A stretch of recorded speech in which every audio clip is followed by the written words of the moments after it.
So to bring STEM back, we need to understand that STEM is not about science, technology, engineering, arts, mathematics, STEAM. It's a systematic way to take time and energy to develop some sort of application that involves mistakes. What that means is, if I'm a math teacher, don't teach add and subtract. Take what I love. I love Rubiks Cube, so I infuse Rubiks Cube to get them to enjoy me. First of all, they like it when I go up there to talk. Inspire kids to understand their place in the world, that every kid has a place in the world, so that we don't have mental health issues and kids feeling ashamed of who they are and things. I believe education is, to quote something from West Wing, I believe education is a silver bullet. If we can create kids that become the next senators and that become the next politicians that are about the well-being of society. Now, I'm sure this current politicians like, I'm about the well-being of society, but they're lying. I feel that then we will be headed in that direction.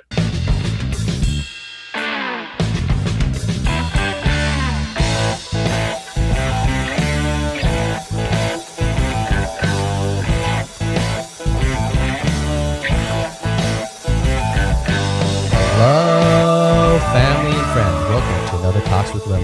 This is available to the billions around the world on YouTube in 4K and audio streaming services like Pandora, Apple Podcasts, Google Podcasts, and Spotify. If you like this content, please subscribe, like, comment, and share. And now onto the podcast. Yes. So you're an educational trainer for presentations. Tell me about that and tell me about yourself. Give me an intro of yourself. Sure. So my name is Chini, and I'm an educational consultant for the last 20 plus years. I started as a tutor, and as I was teaching students, a lot of students like the way that I teach. I use a lot of games. I use a lot of different ways, including the Rubiks Cube, which you see a deconstructed Rubiks Cube behind me. I use magic. I just use different ways to engage them. And so a lot of them wanted me to, teach at their school or things like that. So I started thinking, well, are there other teachers that I can help? And essentially, I got into the STEM field, which is the science, technology, engineering, mathematics field. And there was a lot of teachers that wasn't sure how to present that. So I would help schools and teachers understand how to properly, I shouldn't say properly, not that they were doing it improperly, but how to give them a better understanding of how to present STEM topics. As I was doing that, I realized the things that I was saying actually didn't only apply to teachers, right? Because there was a lot of teachers that was like, well, how do I teach science? My kids aren't interested in science. And I would explain to them, it's not the science itself that the students aren't interested in, because kids by nature are curious individuals. They want to learn. It's the way in which we present that makes them interested or not. And so again, I apply that by doing analogies. I say it's like a magician. I compare educators to magicians. I compare anybody to a magician. If you're a presenter, you're a magician. And your job is you want to wow your audience. You want to, if you're presenting your business plan to investors, you need to wow them. And so that's when I was. If you throw knives at people on a spinning thing, that will help your presentation, right? It can. If you hit somebody, it definitely gets their attention, doesn't it? Right? We've gone from science to a medical emergency. And if your business plan is how I can quickly get my friend who has now a knife stuck in their arm, and now I can get them to the hospital in less time than it takes me to call 911 and so forth, I guarantee you, That's an effective presentation. That's really interesting. That's a much weirder way than we're used to seeing this presentation, but you piqued my interest and you showcased that, right? Dude, I've always loved science and science education, but I've never gotten into Rubik's Cubes, and I don't know why. You think it'd be fun? I got 3 hours to convince you, Emmett. Wait, how many Rubik's Cubes do you have around your house right now? Probably. Well, that number has dwindled because I give out my Rubik's Cube as part of my workshops. Giving them So away. it's down only to about 40 some or so. Okay. At my 40. high point, I had about 100 Oh, damn. Rubik's Cube. Yeah. Do they have custom graphics on them? Not yet, not yet. Okay. That is something. So on a tangent, when we do get into Rubik's Cube, so Rubik's patent ran out. So that's why there's a flood of brand new Rubik's Cube on the market. And what happens is for speed cubing reasons, they've designed new things called corner cuts. I'm not sure if you can see. There's these actual holes. Yeah. They cut the corners off because if you remember the old Rubik's Cube, they were super hard to turn. Yeah. But now, they're super slick now, right? And so when you do these custom designs, they're still designing it based on the old Rubik's Cube design, which has no corner cuts. So they look really nice, but they don't turn well. Gotcha. So they're great gimmicks, or they're just really cheap stuff that you can give away for free. But if you're really talking about teaching somebody how to do it, you still want something a little bit more, nice. And there's probably, I'm sure there's a patent to this. Well, I didn't mean to go this way, but now that we're here, like, if you're a connoisseur of Rubik's Cubes, which one are we buying here? How do we find this? So I would recommend the GAN because it's my favorite. GAN? GAN. I think it's the GANs. But yeah, on the right there instead of the Rubik's sticker, it says GAN. Do we find that on Amazon or something, or what's? Of course, yes. Okay. Yeah. Gotcha. So I just want to butt in real quick and tell our audience, hey, hit that subscribe button. Some interesting metrics that I have on a recent video. We had over 600 views in like 7 days, and over 600 views, and each viewer was watching the video for over 40 minutes, and we had 0 people click the subscribe button. So on average, y'all watching 40 minutes of a video and not clicking subscribe. So please do. And also visit our Patreon, become a member. If you love us and care about us as human beings, please subscribe. You'll get more of this nonsense. All right, let's jump back to the Rubik's Cube. Actually, let's get to the Rubik's. So I wanted to sort of finish my what I do. And so, yes, I use these different things, and I realize that this applies across all spectrum, not just with educators, but with business individuals, entrepreneurs, and so forth.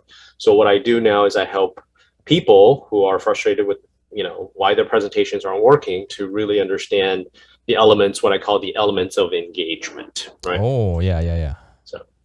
So there. Are we done with our 3 hours now? Did I go past my time? No, I'm with that because I can think of times where I've gotten up in front of a crowd, and then afterwards I wish I had done something differently or better. But I haven't been in a position where I'm giving presentations regularly or giving the same presentation over and over again. And that's sort of the thing, right? Because a lot of times it's spur of the moment. A lot of times that we feel like this is a one presentation we have to do. Mm-hmm. But even though it might be just the one of, there's, as you said, there's a lot of elements that comes from that presentation, right? We feel like, I just have to tell them about this. And so it becomes what we call the sage on the stage effect, where it's just, okay, let me just tell you everything about what I'm trying to tell you. But typically that will lose your audience because you're just talking at them. Okay. Right. And that nobody likes to be talked at. So I always recommend, is there a way that we can incorporate things that will get the audience to be involved? And every 10, 15 minutes or so, when you do public speaking, they always tell you to sort of pan the room and just make sure that you get people's attention. You also pan the room to look at who's, doing this. If you have 80% of the room doing this, you've lost your audience, and you need to find a way to re-engage them, right? So, hey, you've been doing this a while, right? Do you think people's attention span is indeed quickening? Yes and no. I'm not sure if they're shortening. I think what captivates us is brought more to light, right? COVID, because I did a lot with educators. COVID really highlighted a lot of what was happening. Now, before I go down what I'm about to say, I want to say educators have a very tough job because they are the mother, the father, the family of their students. They're the counselors. They're the college admissions officers. They're the psychologists. They're all these things. They have to do all these kind of things, right? Security nowadays. Security, right? Mental health. Well, I say psychologist, but so they have all these things they have to do. And then when they went on to this online medium, what ended up happening was there are great teachers out there that are doing all these things that I'm saying, and then there are teachers that are either inexperienced or aren't aware of these things. And what happened is, if you can't hold your students' attention in a normal environment for whatever reason, you put them behind a online medium like this. I can't, if I put myself, turn my video off, there's no way you can do anything about that, right? And so it really highlighted that there was this lack of engagement is the key word that we always speak of, right? It showcased that we weren't engaging our students, our audience in the first place.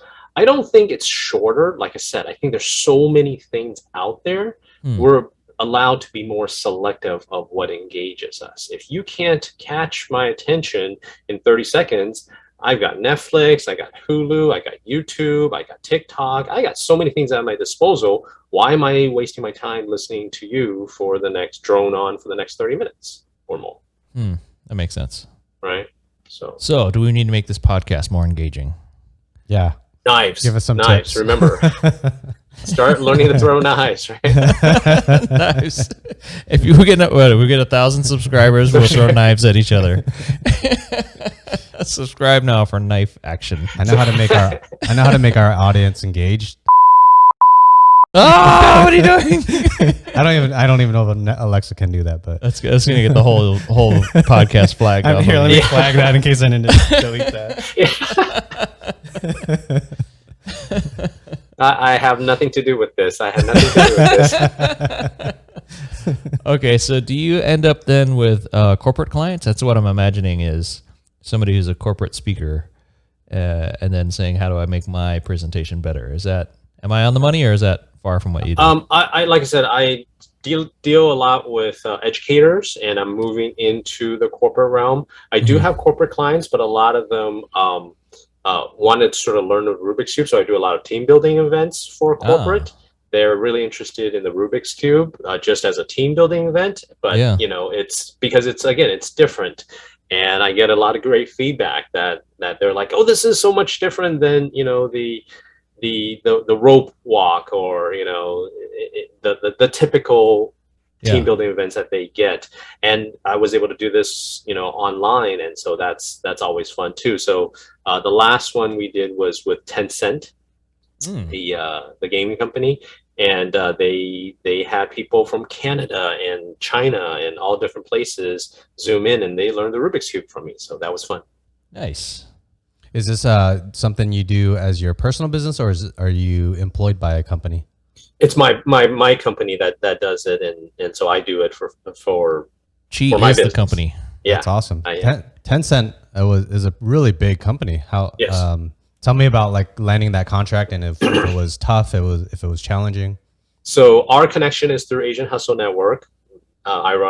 Coincidentally, this was also through Asian Hustle Network, and somebody had posted on Asian Hustle Network about she's a motivational business coach, and she said, I just want to meet people and see how I can help. Yeah. So she said, hit me up. We'll chat for 30 minutes, and I said, sure, why not? What can it hurt? And so I started talking to her, and I started getting to the Rubiks Cube. She's like, man, now I want to learn the Rubiks Cube. I said, are you serious? I'll show you. And so, and she's in Australia. And so it was really funny. A quick side story. So when we planned this out, she took me to her calendar. She sent me to her calendar, and she said, find a time. And I'm wondering why her only, by the way, I had no idea she was in Australia at this time. Yeah. So I'm trying to figure out why I can only meet with her at 3 a.m. in the morning.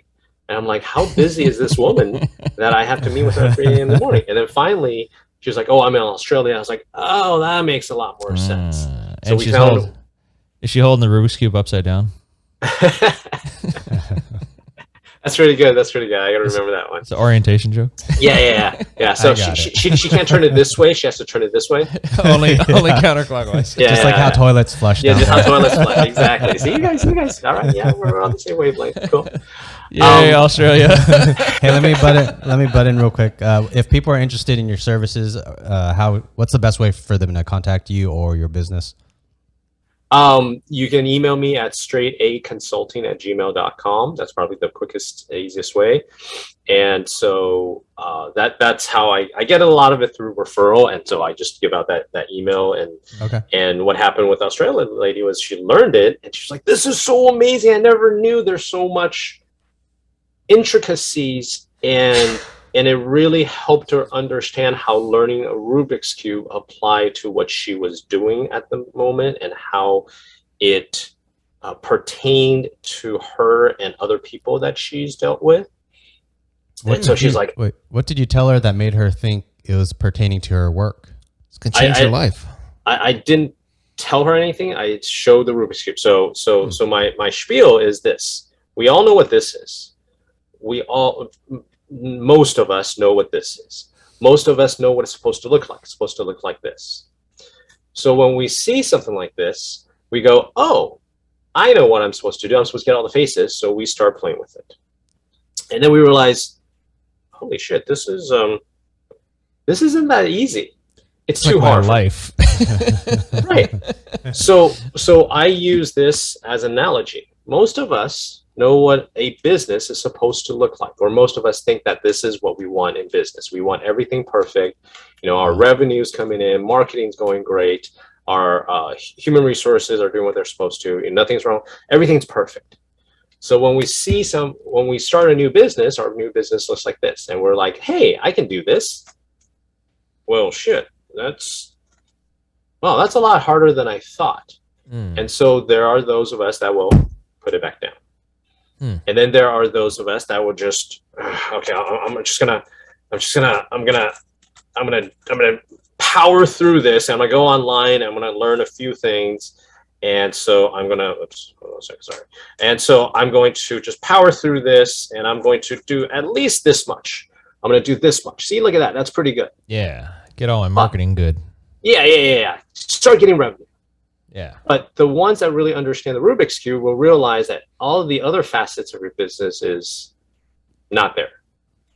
In fact, if you really understand how the Rubik's Cube works, one of the ways to do it is as you're creating this, you're actually putting the other pieces in place and starting to do the other things.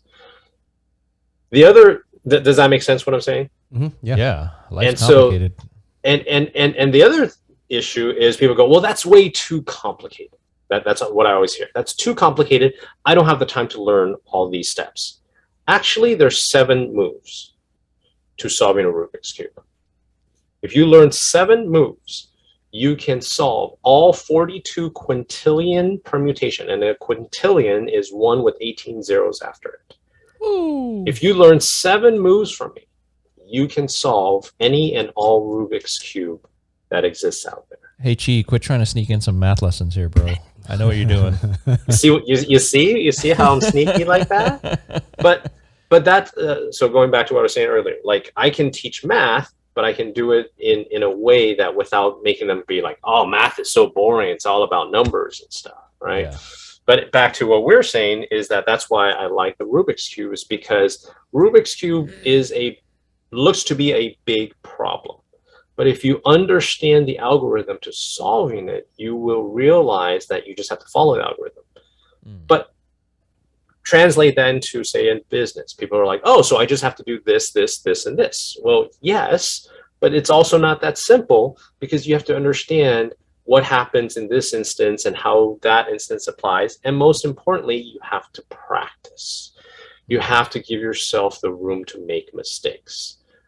Same thing. People will be like, "Wait, what did you say? Turn right? What do you mean turn right? It didn't do that." Okay, never mind. It's too hard. And they'll put it back down again. And once again, this goes back to how we approach business and life experiences, which is we try something like, well, that the Tony Robbins says I just have to do this. I just have to, stop talking about it and go out and do it. But I tried it and I failed miserably. So, that doesn't work. Well, no, it did work. You just need more practice. You need to understand what happened in that instance. And every scenario is slightly different, but the steps are still the same, right? So that's why I love the Rubik's Cube, is that it becomes this tool that reminds you constantly, be practicing, never put this down. Because the people that have learned the cube from me, I'll revisit them in a month or so. I go, hey, you still have your cube? They're like, yes. So have you not been practicing? So it's a good analogy, right? Yeah, it's a beautiful analogy. It's a fun analogy that I really enjoy, because, like I said, I can do it in an engaging way without having to be like, make it all about me talking about the things that they need to do. But we can have fun with it, and then hopefully it's a reminder for you that it's a keepsake for you, and it inspires you to go out and do. If you can do the Rubik's Cube, only the estimate is 5% of the world's population can do the Rubik's Cube. So if you can be one of the 5% that learn the Rubik's Cube, and through that experience you realize that was it. That's all I have to be elite 5% in something. Yeah, you can. And here's my thing. Majority, this is not based off an actual survey or anything like that, but I would say 90% of the 5% are all kids, 18 and under, because do we unlearn it as we get older? Get bored of it. We discover women and cars and greed, drugs. So many distractions taking us away from the Rubik's Cube. Yeah. Well, it's like anything else. You stop doing it, you will forget. Right? I see, yeah. If again, using the business analogy, if you forget to practice law, not that you'll completely forget how to practice law, but there are certain nuances that you'll forget. There are certain things like, oh, that's right, I learned that lesson a while ago, but I haven't been doing it for a while. Damn it, not allowed to throw knives at people. Like, oh, that's right, I wasn't supposed to aim for the leg, I was supposed to aim for the arm. Oh, whoops, sorry about that, Liam. Yeah. Hey, where are you based right now, Chi? Are you up near the Bay Area, or where are you at? No, I'm in LA. I am in a small little city called Azusa, where the closest landmark that people would know is Raging Waters, and I'm not even sure people are that familiar with Raging Waters now. But no, it's in San Dimas. Very nice, Emmett. All right, yes. For all our Bill and Ted fans out there. So yeah, I'm 10 minutes west of Raging Waters. Nice. So are you near Arcadia? I'm in between Arcadia and Raging Waters. Arcadia is another 15-20 minutes west of me.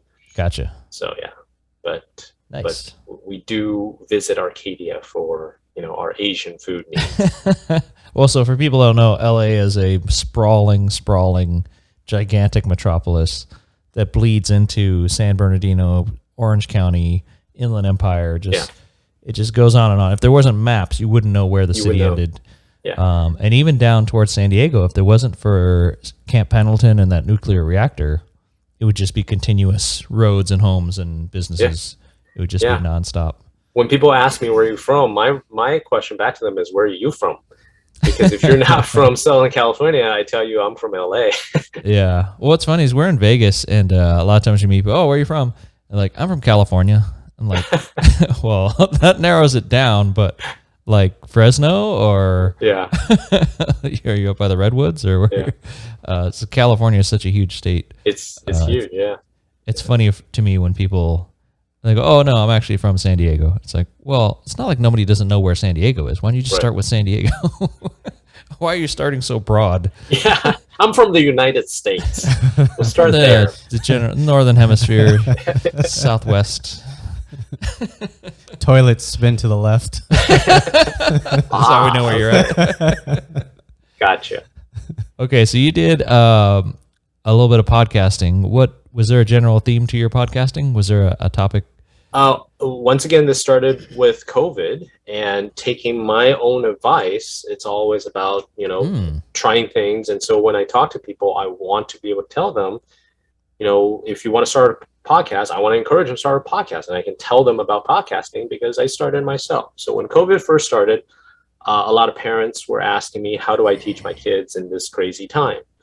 And they're like, I really want to teach my kids about math. They're like, you're the math expert. How do I teach them about math? And I'm like, don't teach them about math because first of all, it's really hard to teach family stuff. Emotions get in the way. You especially with Asian parents, So I kept having this reoccurring theme of how do I teach them more about science? I want them to be more science savvy, and I'm like, no, you don't make them become more science savvy because you force them to memorize the periodic table. That's not the direction we need to be headed. Not in this generation, not with these group of kids. That's not how they learn. That's how we ultimately learn. Psychologists have proven that, rote memorization is not necessarily the best way to learn for everybody.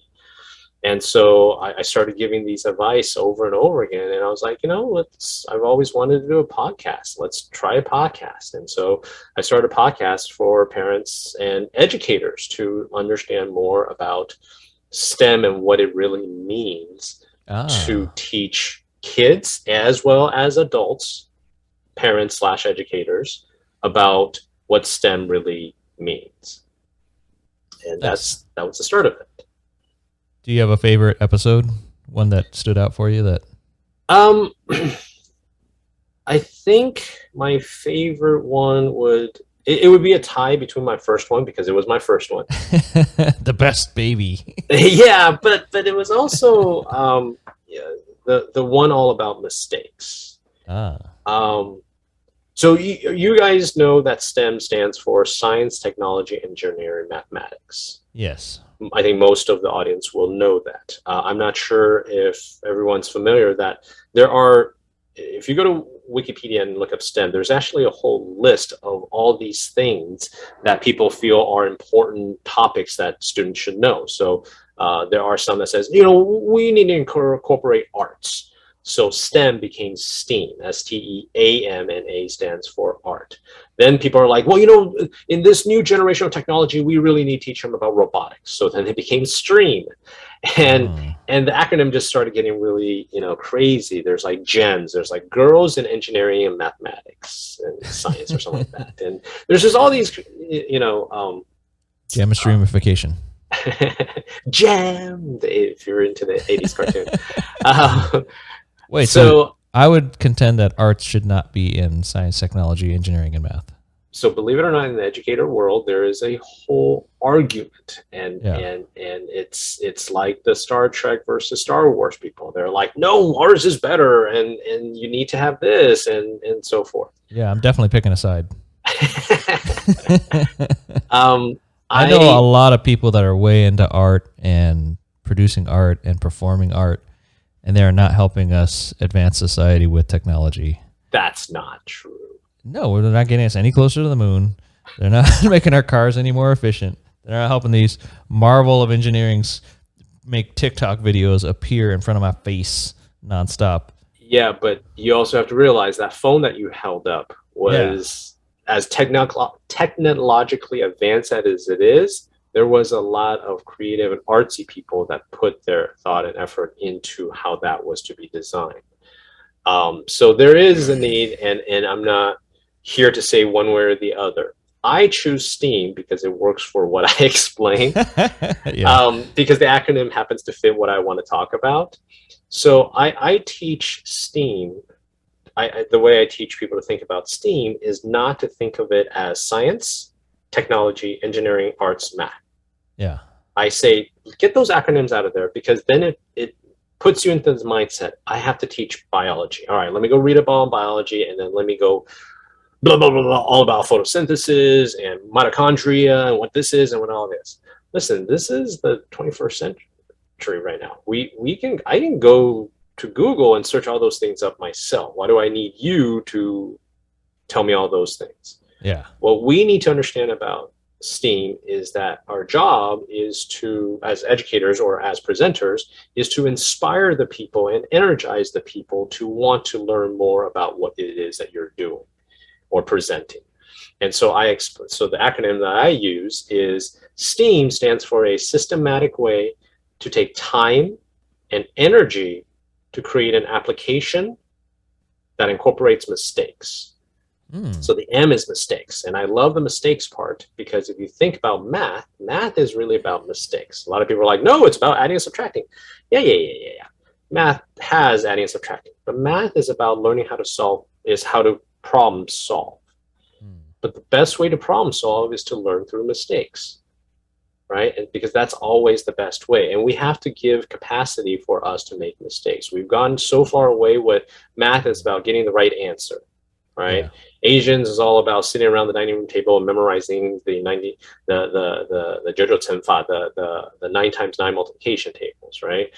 And yes, that is an important part. You do have to know your multiplication tables, but it's not just about memorizing anymore. It's about understanding and knowing why we need to do that. Well, why do I need to do that? I have my phone that can do all the calculations for me. That's what you're going to get, right? And so I have a degree in accounting, and accountants hate mistakes. Yes, right. It's an anti-mistake field. There was a quote that I just read, and I'm going to butcher it now because I just forgot.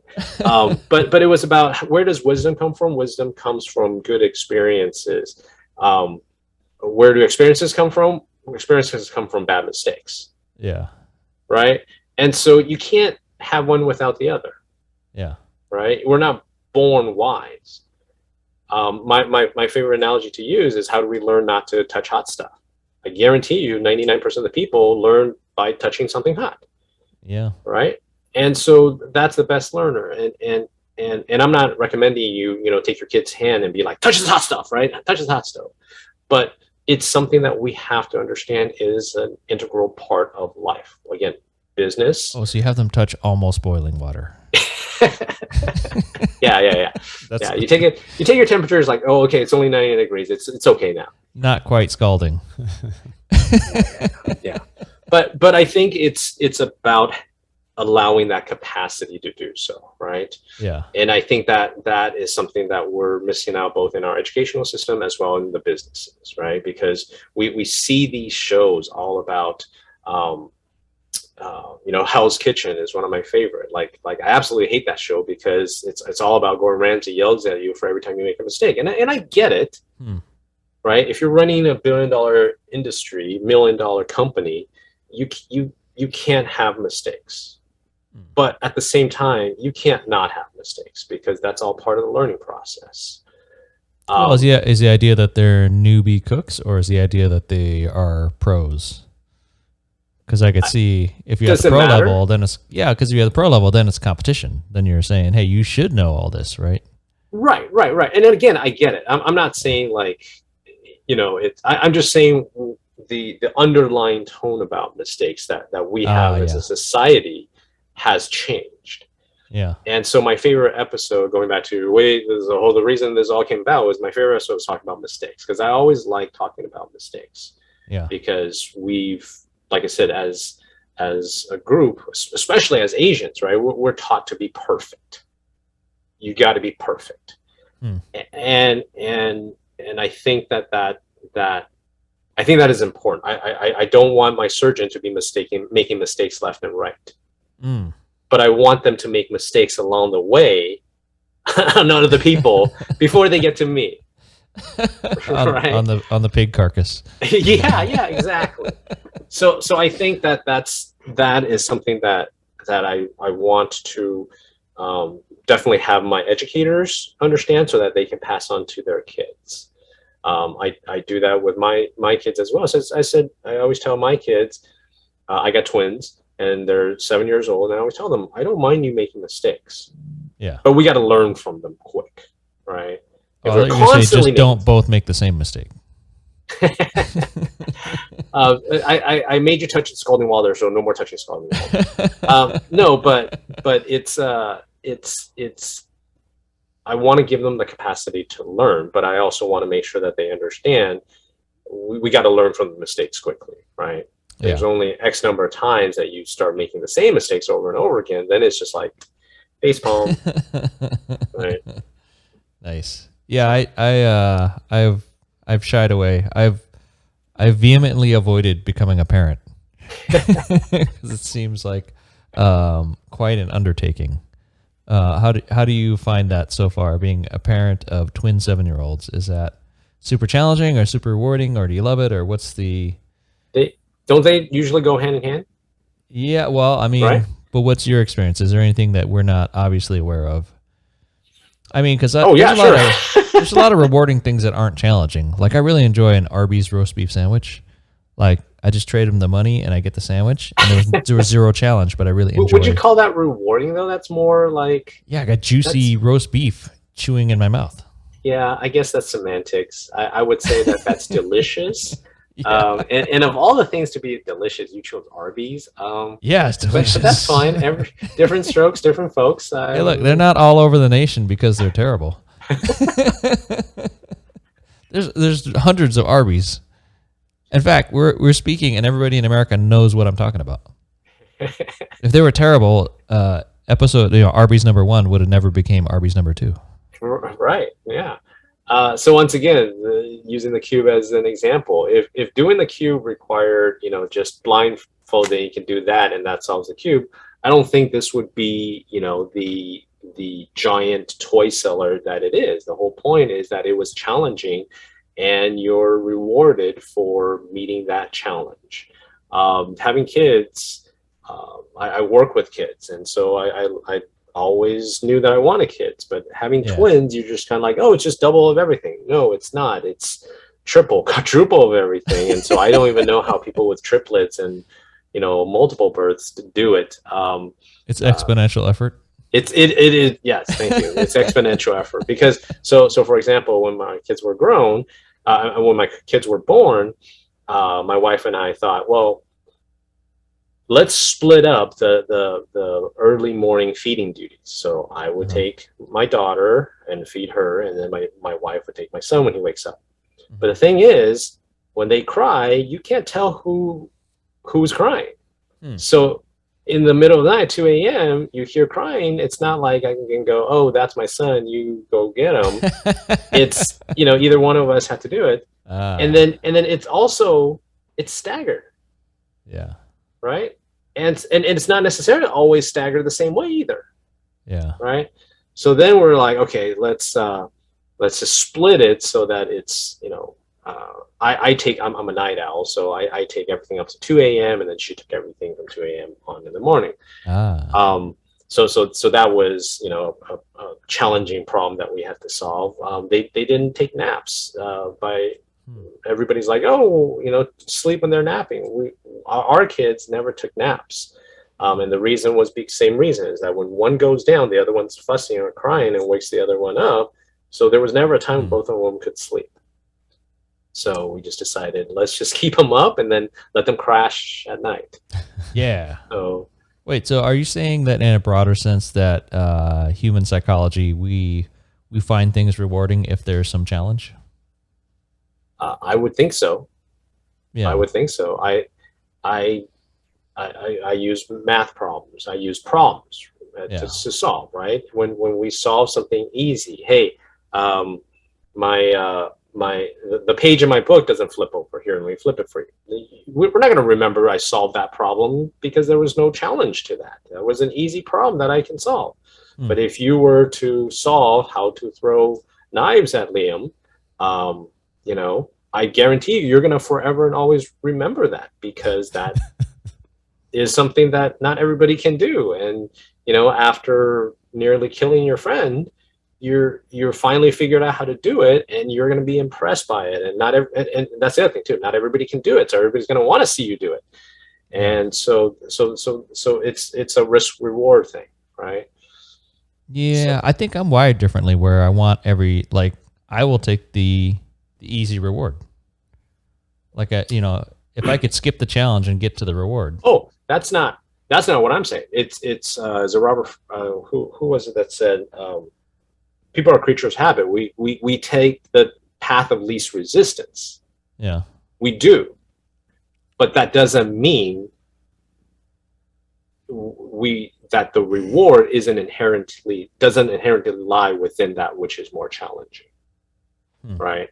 What do you think, Lem? Do you feel something good after overcoming a challenge? I think either the phrasing or the way you're bringing it up is different in the how I would perceive it.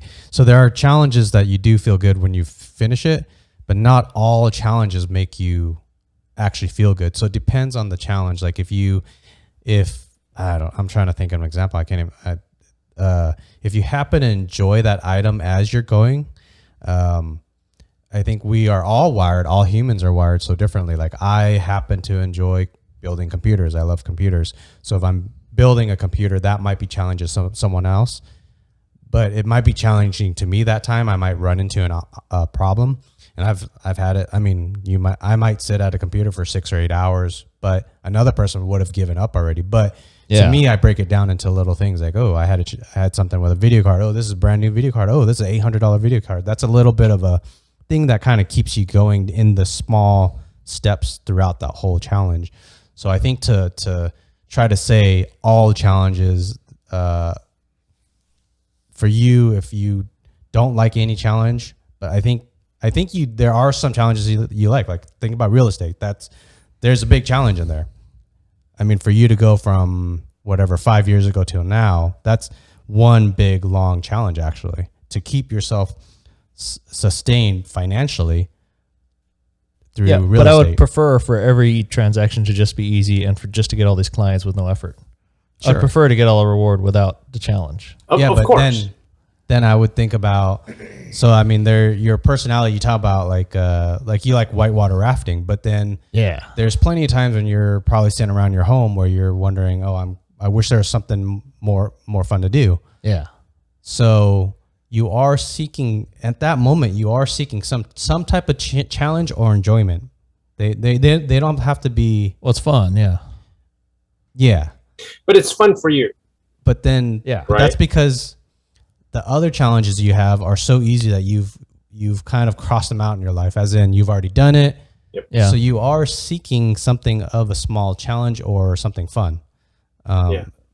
It's just if it's too simple, then you kind of cross it out. I think all humans do. Yeah, I'll come back to the cube. I can say with absolute certainty, everybody that solved the cube from when I taught it has absolutely loved that feeling, that endorphin of holy crap, I just solved this. Yeah. Now, does that mean they'll continue being a cube enthusiast and expert? No. But at that instant, that was a reward that they weren't expecting to have, because there was this initial thought of that was way too hard, that was way too challenging. I get what you're saying about real estate. I didn't sell real estate, but I used to sell insurance. Yeah.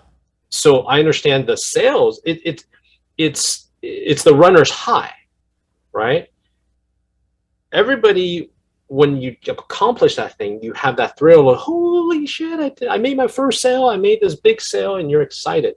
But it doesn't mean that everybody is cut out to be a real estate agent because of everything that leads up to that, right? Mm-hmm. To that first sale, and then having to do that second sale. Again, I'm not saying that everybody has to be a real estate agent. I was simply saying. No, we have too many.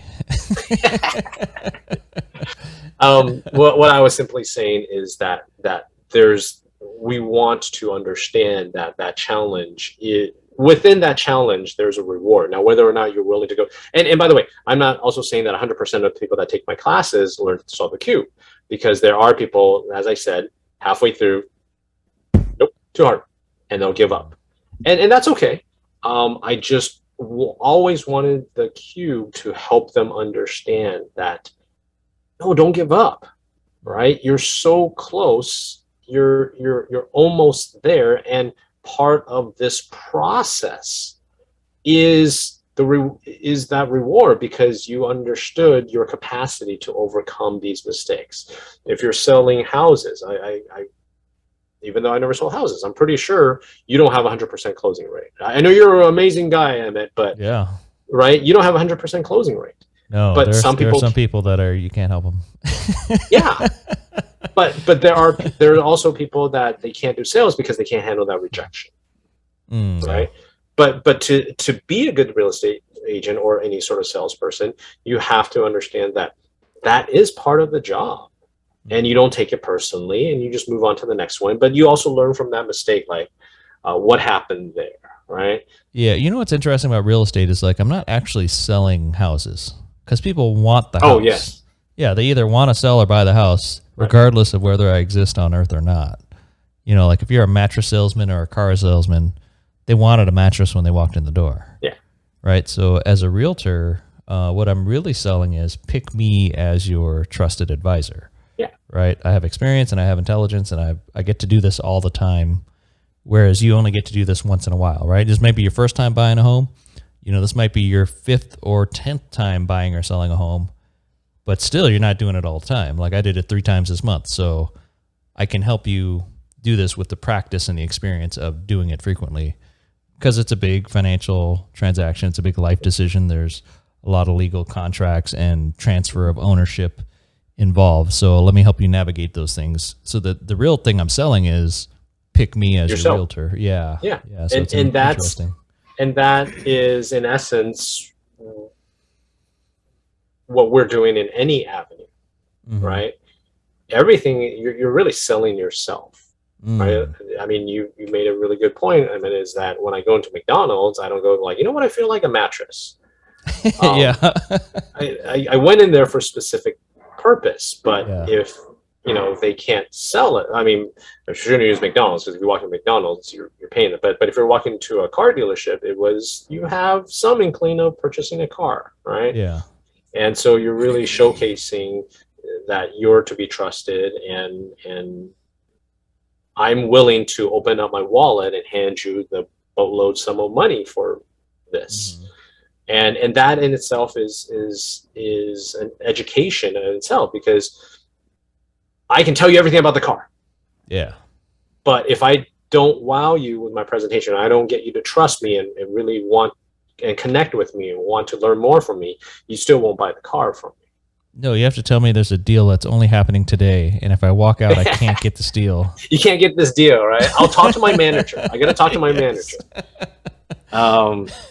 Yeah, I'm just doing this for you. I mean, I can't, but I can't let you walk out the door until I talk the to last my one left. Yeah.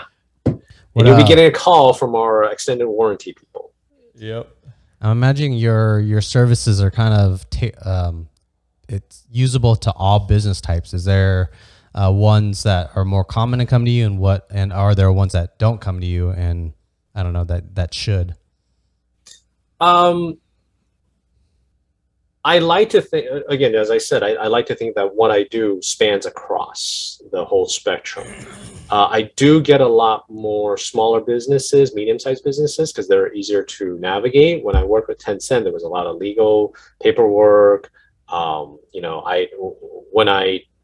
if I do like a Zoom session, I record the session, I take photos for promotional reasons. I couldn't do that with Tencent because they're such a large company and they have their own legal, you know, issues. So I like working with everybody because to me, it's all really an engaging experience and fun experience. And there's different benefits of working different ones. Smaller ones, I can, you know, it's more intimate, but larger ones are cooler because I get to meet different people doing really interesting different things. What was the road up to this point? Like, were you working a regular desktop job before and then got into this, or how did that happen? No, my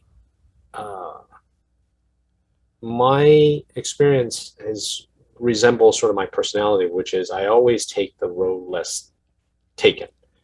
I know there's a lot of cubers out there, but I'm not sure there's a lot of them that uses Rubiks Cube to teach stuff. And so I've always done this weird thing where I'm like, hey, what if we try this? So the road was, as I said, I started off as a tutor and I was teaching math, but I never taught math like, okay, this is how you add, this is how you subtract. I always looked at different ways to present things. And as such, I started my own business because I wanted to teach in this fashion. A lot of people, like I said, a lot of students are like, hey, you should teach at our school. And I didn't want to do that because I felt that I could have been limited in unless I happen to find a good school with good administrators that would allow me. In fact, even in the private world, I worked for a tutoring place that I won't name, but they bastards. Well, I don't want to get in trouble, but I also don't want to give them the marketing. Gotcha. But I remember I got called into the HR person. By the way, they had many branches, and I worked for 3 different branches all the time. And their HR person was housed in a completely separate branch that I never worked for. She called me into her office 3 or 4 years after I'd been with them, and she said, "Hey, listen, we know that you do wonderful work with the kids. The kids really love all the games that you're playing with them." I was like, "Oh, thanks."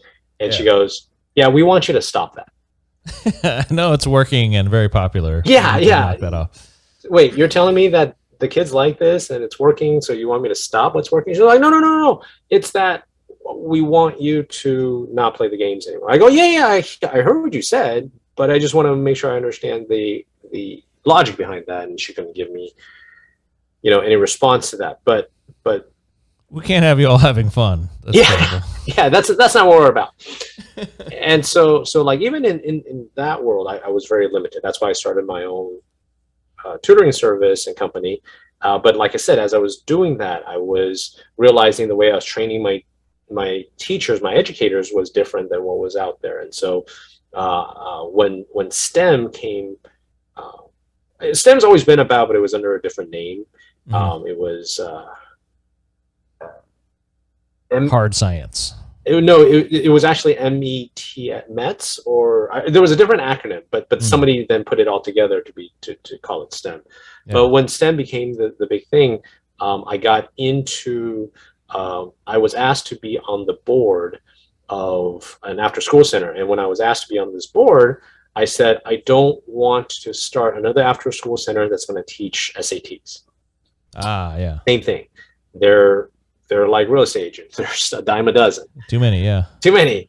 I understand that there's a need for this. I understand there's money to be made from this, but I also don't think that there's room for growth here because everybody's just doing the same thing. They're just taking a bunch of kids, cramming into a room, and just forcing them to learn the SATs. I said, I want to make a difference with what I do, and if I can do what I'm doing with all these different things, then I'm aboard. And so the other person that started, the founder of this place, she said, no, we want to do things like Lego robotics. So we want to do things like math competitions, and we want you to create classes that use whatever you want to use. And that's why I was able to do that. Like I said, as I was building my curriculum, I realized everything I was pulling from, everything I was talking about was not only for kids. Yeah. Right. We have this understanding of education. Oh, you education means kindergarten or pre-K or however you want to consider it, all the way up to when you graduate, and then that's the end of your education. No, it's not. Yeah. We're constantly learning every single day, and same thing. The good educators will happen in those we call them our mentors, right? Or role models, or however you want to define that, but they're constantly educating you. Life is an educator, right? I can tell you this. I loved Legos when I was a kid, all the way up through high school. If I had had an opportunity to go to a Lego robotics class or activity, I think that would have definitely changed my life at that time in my life. Yeah, because I was so inordinately excited about Legos. Like, this is the funnest thing you can do is play with these plastic bricks. Still have Lego. I still build stuff Lego, and I use Lego in again what I do because there's that part of it. It's not like, oh, I graduated college now, I can't play with Lego anymore. Yeah. Right. And so I always tell my wife, she's like, "What are you doing?" I'm working, honey. Science. So, yeah.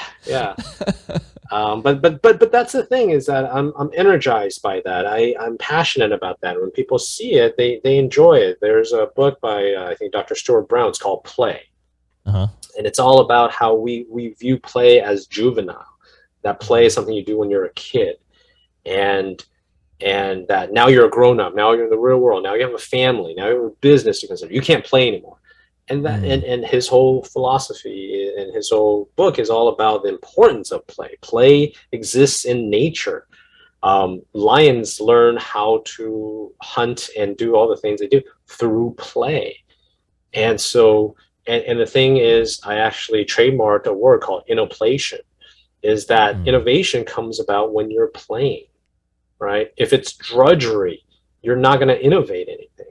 But if we're playing all the time, this is playful for me. Like, I love the playful banter. I love being able to learn new things, and so I love being able to use Lego. And so because of that, I'm enjoying what I do. And you would be a terrible accountant, bro. I would. I Homie would. don't play in accounting. I know, right? But here's the thing: there are accountants that consider that play. I don't know. Accounting's a very in the box. Like you want It everything. is. Yeah. It's a very algorithmic thing, right? If you play too much with accounting, they call it embezzlement. I don't mean cooking the books. I mean they see what they do. They enjoy it. Yes. Right. No, there are some people that love accounting and they love getting everything correct. Yep. Yes. For Yes. sure. Right. Hey, is there a mathematical origin to dime a dozen? Because that's a common expression. They're a dime a dozen, but that doesn't actually make sense to me. Dimes are 10-cent coins, and a dozen is 12. How do dimes fit into dozens? I think your next guest needs to be somebody from the English world, because Latin derivatives and origin of words is not my forte. I only know what I know through experience. So you can ask me how to derive the quadratic formula. I can do that for you, or how to do integration. I can tell you the derivation of all of those things. But so you're adjacent to the classroom. You're not in classrooms with our elementary school kids, but you're meeting the same kids in a tutoring environment outside of class, or is that so tutor is sort of where I started from. So I still take on students. But I really enjoy working with companies and organizations, because, as I said, I see this need right now. I go to Zoom meetings and I just cringe. I'm dying. Yeah, and I'm like, no, come on, this can be really interesting. This can be really fun. A good friend of mine, she was trying to sum up what I do. Her business is to helping people sum up what they do in a concise way. And she still hasn't figured out what I do, but she said, you're the guy that thinks that anybody can learn anything. And I'm like, yeah, I am that guy, right? And so I like inspiring people to learn new things, because I feel like that's something that we've grown out of, right? So can we do three tips to make your Zoom meetings better? Is that wise, or is that giving away your product? Man, you're asking me to give away. No, we can. I mean, I liken any presentation to a magic show. I'm a also magician, and so what I realize is that when you present, you're a magician. Okay. What that means is, if you're good at if your performance was amazing, people go, oh, that guy was awesome. Yeah. I need to know more. I need to see more. I need to find out more. I need to talk to that person. I need to ask questions. I need to do all these things with this person. If you don't, right. Oh, thanks for coming in. Thanks for coming in, Liam. Thanks for coming in, Emmett. There was a magician called the Amazing Randy. The Amazing Randy, yes. Yeah. I remember him. But amazing was in his name. There's also the Amazing Jonathan, who recently passed. He was awesome. But so I break it down and I talk about what is the 3 elements of engagement for a magician. And my goal is to help you understand. You can be an awesome magician if you understand these 3 elements. Okay, deception. Oh, no? Okay. we prefer the term misdirection. Oh, okay. It makes it sound less evil. Gotcha. If you watch The Prestige, it gives a really bad rap to magicians, like we're murderers and things like that. Although there is, industrial espionage in our field as well, but I I say that there's 3 elements that you want to understand as a magician, and hopefully that translates into whatever presentation you're going to do. Okay. Number 1, you need a script. Well, duh. Well, no, the script is more than just a piece of paper that you read from, because that's the other thing is people will be like, thank you, everybody. My name is Chi, and today I'm going to be on a podcast. And today I want to talk. Yeah, that's a terrible script, right? But you need that. You do need to know what you're going to say. But part of that script is also what you're not going to say and what's going to happen if something bad happens. What to do if unexpected? The unexpected. And you need to be prepared for that. And that needs to be in your script. Okay. Right? So that's a very brief explanation of the script. The second thing you want to have is your showmanship. Right? Okay. So how do I present myself? How do I do what I do?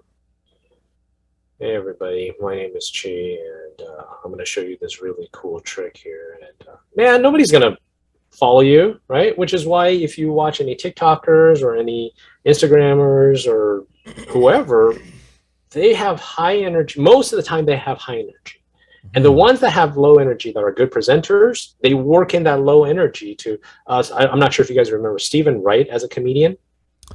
No. He's like, why do we park in driveways and drive on parkways? You ever heard that guy? He like his whole that was his spiel, character. His character was this low energy. He asked these really riveting questions in this really low energy way. But that's his showmanship, right? Yeah. There's magicians that perform as bumbling. I don't want to call them bumbling idiots, but they're bumbling. But then at the end they do something really cool. There's mysterious guys that wear the top hats and the capes, and they have their canes. And they look like out of the '50s magician. But that's their shtick, right? Yeah. So you need to have your own thing. Otherwise, you're just some person behind. I need cooler T-shirts for this show. Yeah, I'm just wearing my regular ass T-shirts. You're the guy with a penis on the T-shirt. I remember you. Right, It's the dick T-shirt guy. It's the dick T-shirt guy, right? But that's how we remember people, right? Yeah, I don't know if I want to be the dick T-shirt guy. but I can see people unsubscribing right now. but in a way, I mean, I don't want to call it a gimmick, but I remember. Hey, Liam, remember the guy from college, Chris? No, I don't remember Chris. Bucktooth Chris. Bucktooth. Oh, yeah, I remember Bucktooth Chris, right? That's how we grab onto. If the person's name is just like Bob or Joe, it's really hard unless they're memorable, right? And so that showmanship is how you're memorable. The third thing is the effect. What are you doing, right? And so I wasn't going to do this, but I just happened to show somebody this. But crud, I can't. I don't know because I don't have my background set up for it. You know, Chi is a magician because he can't resist from doing a magic trick. Well, I told you I've been doing this for a living. I'm not shy to show stuff. But I was gonna show like so if you're gonna be doing say making something disappear, right? Yeah. You can't be like, watch. I'm going to make this card oh crap! Hold on a second. I'm sorry. You really did make it disappear. Yeah, and quick side story. I did a performance for a bunch of drunk guys at a party. Easy. I shit you not. I went. I'm going to fan out these cards, and the card was supposed to pop out, but I messed up, and the card fell to the floor. And I go, "Was that your card?" And they were so drunk. I'm like, holy shit, that was it. You're awesome. I was not even close to their car, but I just went with it. I'm like, yeah, I am awesome. How'd you like that? But that was part of the script that I knew when that happened. I wasn't like, oh, no, that wasn't your car, dude. Here. I was able to roll with that. I also like to play kind of like the bumbling fool, because when stuff like that happens, it totally fit into what I'm doing. So that's my showmanship.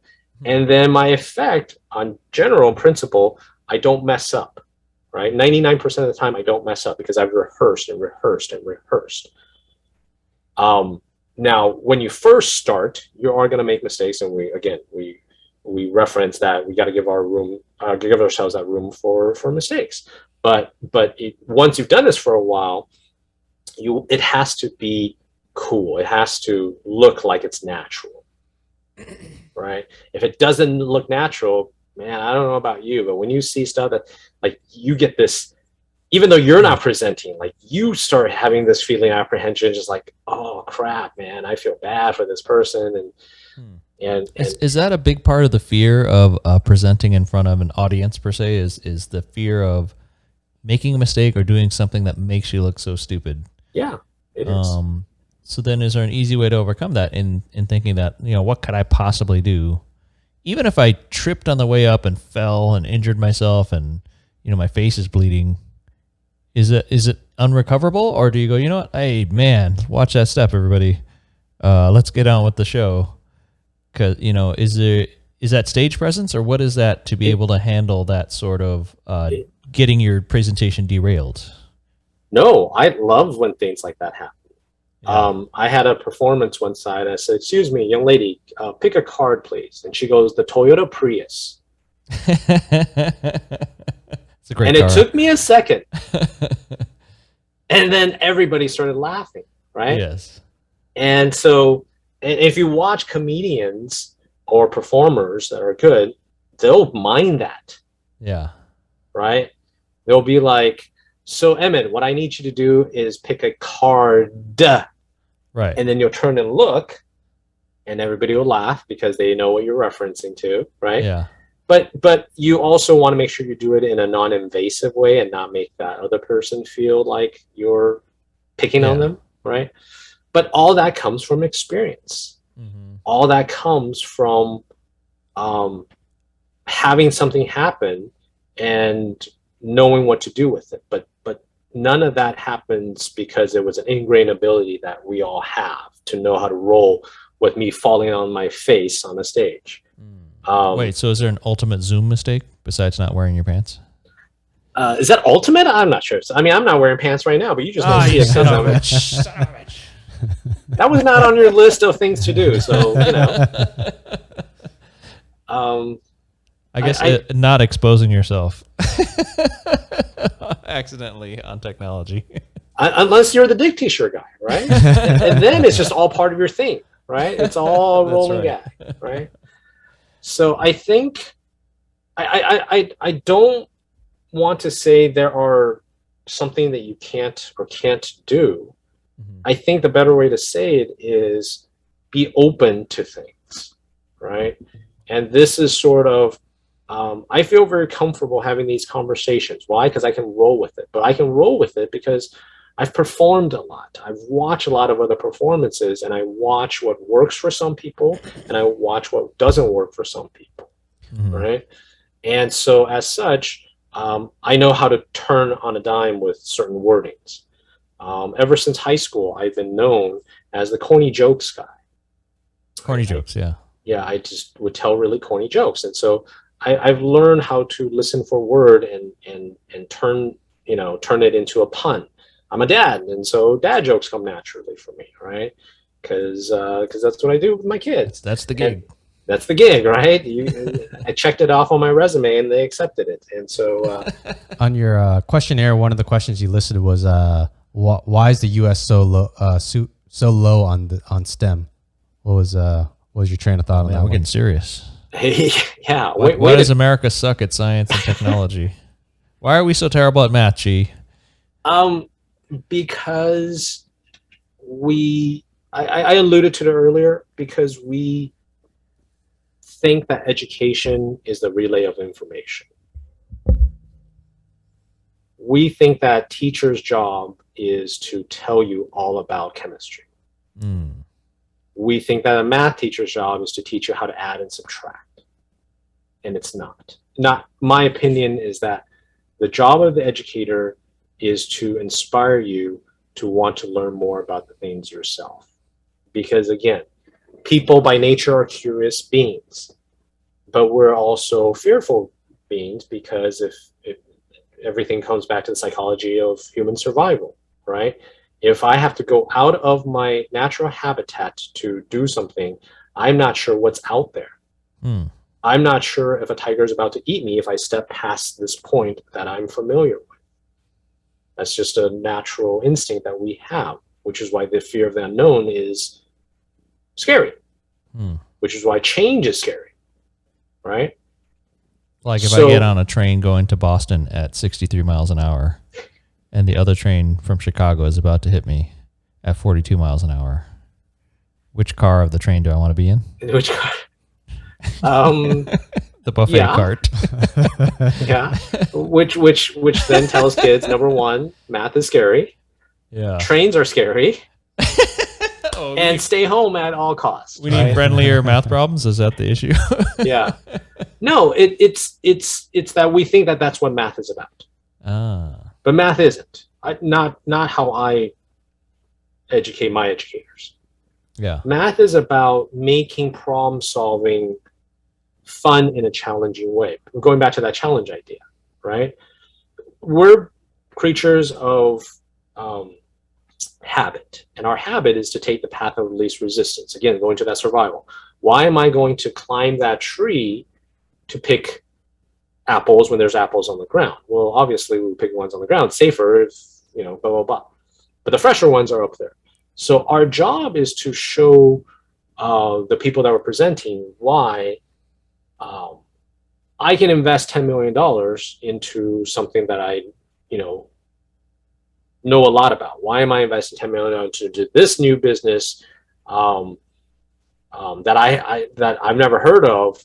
Your job is obviously to educate me on about it, but you want to inspire me to go, holy shit, you know your stuff, and you have that energy, and you're excited, and I'm willing, as we said, I'm willing to trust you and hire you by giving you my money for this, right? So how do we apply that as teachers then? How do we get our teachers to teach? How do we get students engaged in more STEM?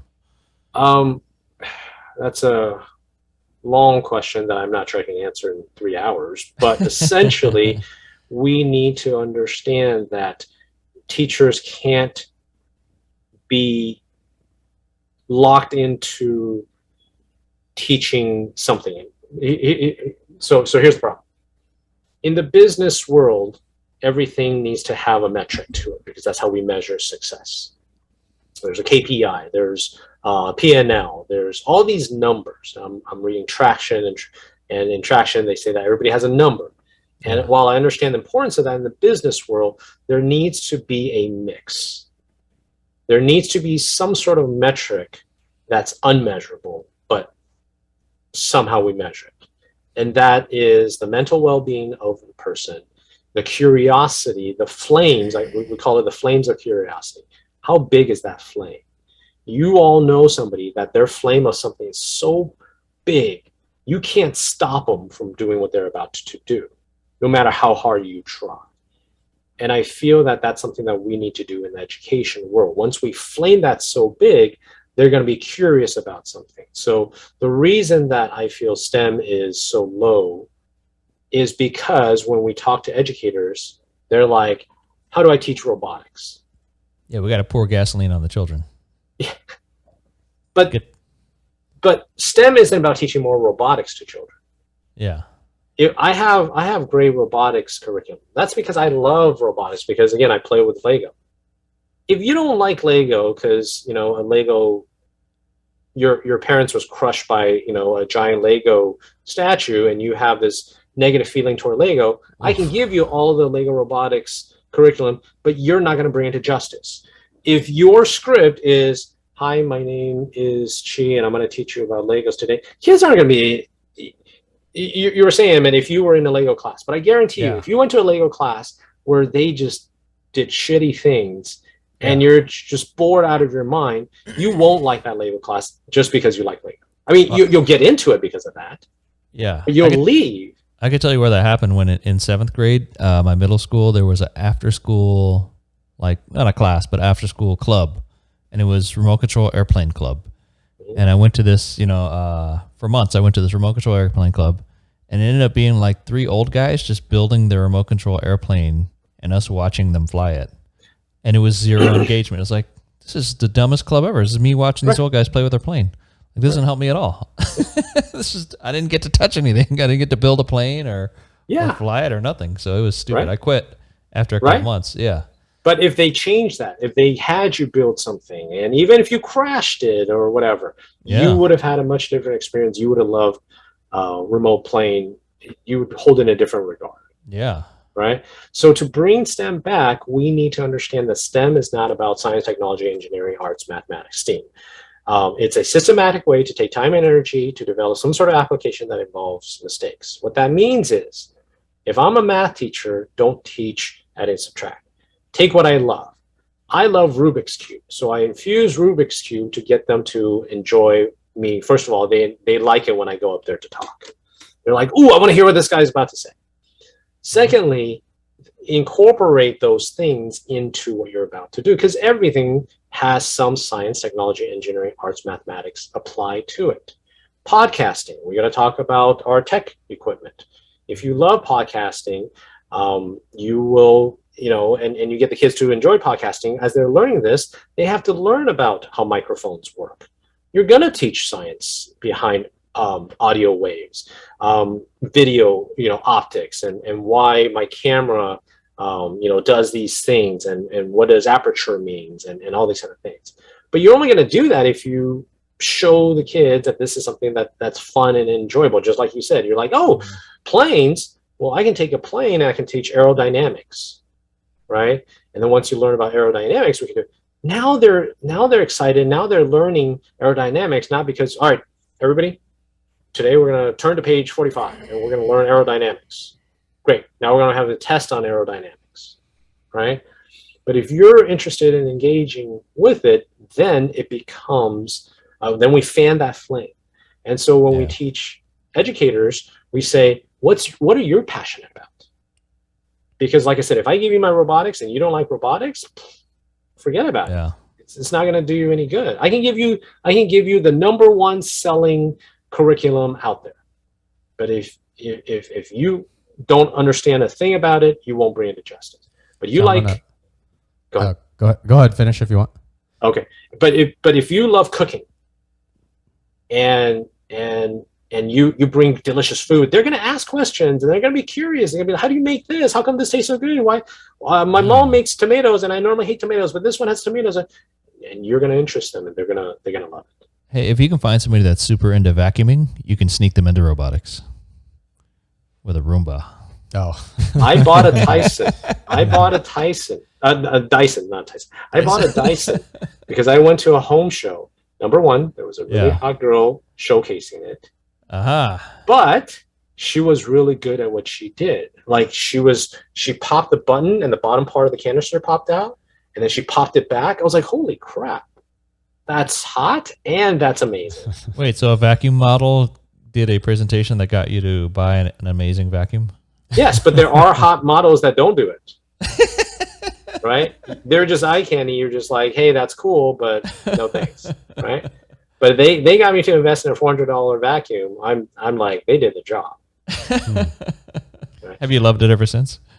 Oh yeah, I've actually helped sold Dysons. I joke like I should have been a affiliate. Yeah. Because I'll do the same thing. I'm not a hot model, but I'll be like, this thing's awesome. And you're a good looking man. Don't sell yourself short. Thank you. But I try looking in a bikini, but it doesn't. I would trust you for vacuum advice. So jumping on back to that, why is U.S. so low on STEM? Kind of just what I'm theorizing. We humans tend to do things out of necessity and or enjoyment, but so education itself is already tough to make it enjoyable to some degree. Then take necessity. We in America, the #1 economy in the world, our U.S. dollar is so strong. I feel like a necessity is kind of taken out of the need for learning nowadays. This is going to sound weird, but we have all the food we want. We're all fat. We have a big house. Most of us have a decent car of some degree. But even then, there's a lot of poor people out there. But even then, even if you're poor in America, you're still fat. You're still fat, and you have so much more luxuries than most of the world. We're getting unsubscribes right now. Please push the subscribe button to counter offset the people that are unsubscribing right now. But if we have everything we need, so why would we even care to learn anything? That's my theory. That's probably the biggest reason why people. I go beyond that, and again to tie in what we talked about. There's so much content out there.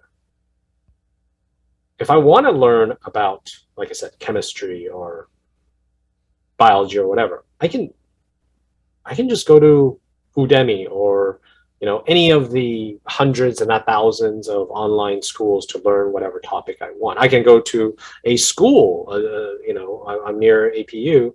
APU offers classes. I can do all these kind of things. Azusa Pacific. Yes, Azusa Pacific. Yes, it's a good school over in Azusa. Yeah, and that's where I live. I forgot that's the other landmark that I can mention too. But the issue isn't need. Like I said, the issue is the job of the educator is not to relay information, because we've gone into an age where information is readily available. And I think this is why we feel like, oh, being a teacher is easy because you just have to teach them something. I know this. Yeah. I know tons of engineers that are terrible teachers. They may be the best engineers, but they're terrible teachers. Why? Because they can't fan the flame. Wait, so do your 7-year-olds know how many colored facet squares are on a Rubik's Cube right now? My 7-year-old, my daughter learned how to solve the cube when she was 6. Yeah, but knowing how many faceted squares are on the cube is a math question, right? They know how to answer that. I don't think that if you asked them that, they would ask you what's a faceted. But if you ask them, can you count for me how many, they'll count it for you. Yeah. But then now it becomes a multiplication problem, right? If you show them the 9 times 6. So, right. And so I've never taught my kids math. What I did was I created a math card game that I'm actually in the process of bringing to Kickstarter. Nice. To make learning those things fun. Yeah. So my daughter, we were at Knott's Berry Farm this last weekend, and we were standing in line. There's nothing to do, and she goes, "Dad, give me some math questions." Like, she asked me to give her math questions. Oh, that's gonna be a genius kid. Most kids ask for ice cream, or the cell phone, and I'm happy that she asked for the math question. Now, after we were done with the math question, she asked for the cell phone. But hey, I got an get one in there, yeah. I got a few in there, right? And so I feel like it's not the need, but the presentation. I feel that because Netflix spends all that money to create all these great shows, YouTube has their own studio that all YouTubers can go to and create, this video production has become readily available. That people are presenting all these materials, that the job of the educator cannot just be informational relay. That's a messenger's job. And by the way, please, if you're a messenger, don't hit unsubscribe. I'm not saying your job's not necessary, but your job is different, right? I think the job of an educator, as I've always said, and this could, you can say more at an earlier age, is really, again, to fan the flames of the curiosity. How you do that will differ from educator to educator, which is why business people hate education, because there's no tangible products that we can create. Which is why if you talk about STEM to a business person, they will tell you, typically they'll tell you 2 things STEM is all about: robotics and programming, because those are 2 tangible products that a business person can wrap their heads around when they say we need to teach STEM. I was not a keynote speaker, but I was a speaker at a conference out in Shanghai for STEM. This is 4 or 5 years ago. Yeah. It was like a huge conference center, but 80% of the booths there were all robotics and programming. Why? Because they want to sell something. Yeah. And so to be good with science, technology, engineering, math, they wrap it into a package called robotics, and they go, here's STEM. That's not STEM. That's a part of STEM. That's an element of STEM. But this answer to your question, Liam, is why we're so low. It's because we think we need to teach more kids about robotics. Yeah. But when I talk about robotics is the science of efficiency. Robotics isn't about robots. It's about how to be lazier than we are. Oh, I like that. Hey, wait. If you think about it, robots do the job, but at a much faster pace. Yeah, right? Without error. Without having to sleep, without having to go to the bathroom. Were you when you were presenting in Shanghai, were you speaking English, or do you also speak Shanghainese, or what's the? I speak Mandarin. Yeah. But I've grown up in the U.S. all my life. I can speak Mandarin. I can speak to parents. I can speak to educators. But if you want to do a formal presentation in front of hundreds of people, that was a different experience. Yeah. I had to rewrite everything, and I had to translate everything. I needed my wife to go through it to make sure the grammar sounds right, didn't sound like I was Americanized Chinese Yes. person coming to speak. But even then, it was very still nerve-wracking for me, but it was a good experience. Yeah, because when you run stuff through Google Translate, it can come out goofy, right? or now the thing is just to speak it in English and then let it translate out, right? Yeah. So I could have probably, I don't think that, I'm not sure if that technology was readily available 5 years ago for me, Yeah. but I had to rewrite everything. And again, as a presenter myself, I like handwriting everything because it allows me to digest and Yeah. visualize things. And so, yeah, so I did it in Mandarin. Nice. But again, going to your question, why are we so low? It's because we feel that we have to make them memorize the periodic table. But we have to engage the kids and understand why you want to do these things. And when they're energized and excited, they're going to do, great things. Now, there's going to be pushback for some people like, well, India has, great, Singapore is really known for their math program and so forth, and they're memorizing stuff. Mm-hmm. Yes, they are, but we haven't seen the long-term effects because, especially in the Asian community, there's a great deal of talk about the mental well-being of our students. We're great. We're always known as great at math and science, but the long-term impact, the psychological impact it has on our students, we're seeing a lot of. There's a lot of higher suicide rates in the Asian community because we're told, get straight A's. That's it. Do what you're told, get straight A's, right? Go to high school, go to a good college so that you honor our family, right? It's a lot of pressure. What's that? That's a lot of pressure. A lot of pressure. Yeah. Right. But then there's also a lot of conflict because if you look at all the successful and I don't measure success solely with monetary means, but it is again a numerical value that is easy to quantify. Mm-hmm. But if you look at all successful people that the general society revere, the Bill Gates, the Mark Zuckerbergs, they all dropped out, or a lot of them dropped out, right? I know a college counselor who had a client. Her daughter was to go to Harvard. That was the goal. Mm-hmm. He worked with them for 3 months before he found out that she had her own YouTube channel with 80,000 subscribers, and she was making like $8,000 a month. Mm-hmm. How many high schoolers do you know makes $8,000? How many adults make $8,000 a month? Yeah. But yet the parent was like, nope, you've got to go to Harvard. And it's kind of like, I'm not saying she has to be a YouTuber for the rest of her life, but I'm saying like our mindset is that title, that diploma, that piece of paper, that I am a biologist, I am, or in the Asian world, I am an engineer, I am an accountant, I am a lawyer, must mean that you're then safe,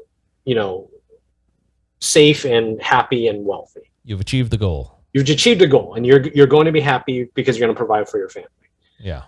And we need to get away from that, right? But I feel like there's still a good part of us that's doing that right now. People are screaming that, oh, why are SATs no longer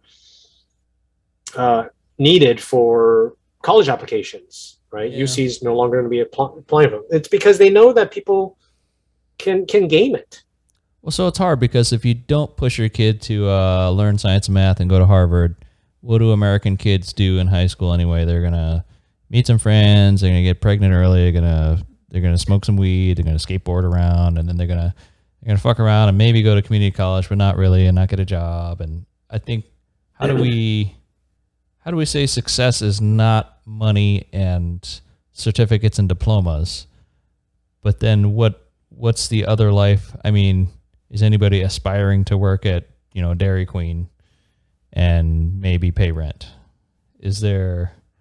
I told my brother's 12 years younger than me, and I told my brother, there's nothing wrong with working at Dairy Queen. Yeah. Right? And that's one of the issues that we have is that we look at plumbers. We look at... plumbers make a lot of money. plumbers make a ton of money. Garbage Yeah. men make a ton of money. Right? Yeah. Sorry, sanitation engineers. That's their No, you can call me proper garbage name. man if I'm making $60 an hour. and so but that's the thing, is that trades have become this bad thing. Yeah. Like, oh, you're a plumber. Dude, a plumber's important, right? Yeah. Firemen are important. Policemen are important. Police people are important. Yeah. All these jobs are important. Otherwise, why are they even jobs, right? Society would have naturally phased them out, right? Yeah. So what we need to do is, again, understand, first of all, that understand that times have changed, right?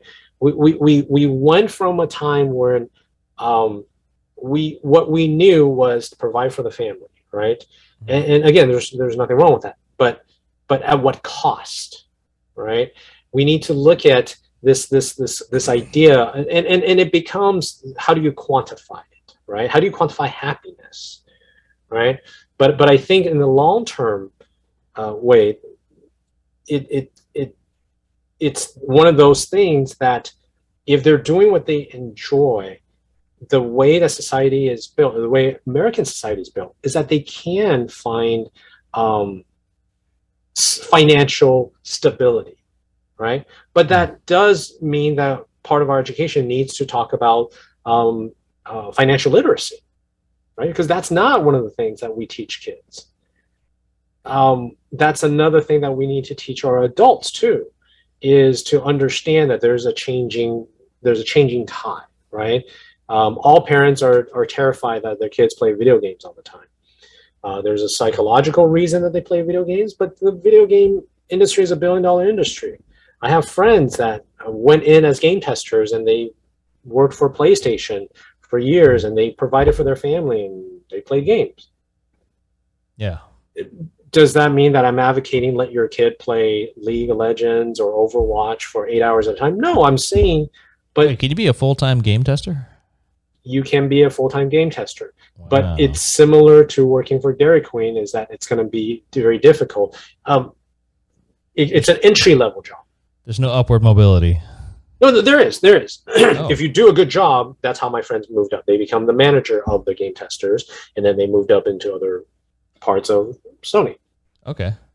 And I reap the benefits, because every time for my birthday I get free video games, and I didn't have to pay $50 for them. And so, Nice. it's a win-win for everybody. Right? But so from a high abstraction level, if happiness and greed, so in America we are a capitalist economy where we as Americans have defined success as how much money you make, and we haven't really thought about happiness. Where's the intersection of all that in the future of it? Meaning, we have a lot of money, a lot of food. We're the most... But a lot of us don't have money. yeah, Even the poor Americans are richer than the millions of people around the world Okay. who are fighting for water Okay, so we're way better off than, say, your average African country. by far. Okay.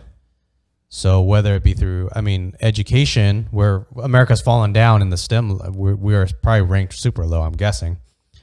Yeah, but so is American society set up weird to where, like, if you look at it, hey, compared to Africa, cool, man, I finished high school and I work at Dairy Queen and I rent my room and I got a roof over my head and I got all the food I want to eat, and I have I'm driving an old Saturn. Is that all good?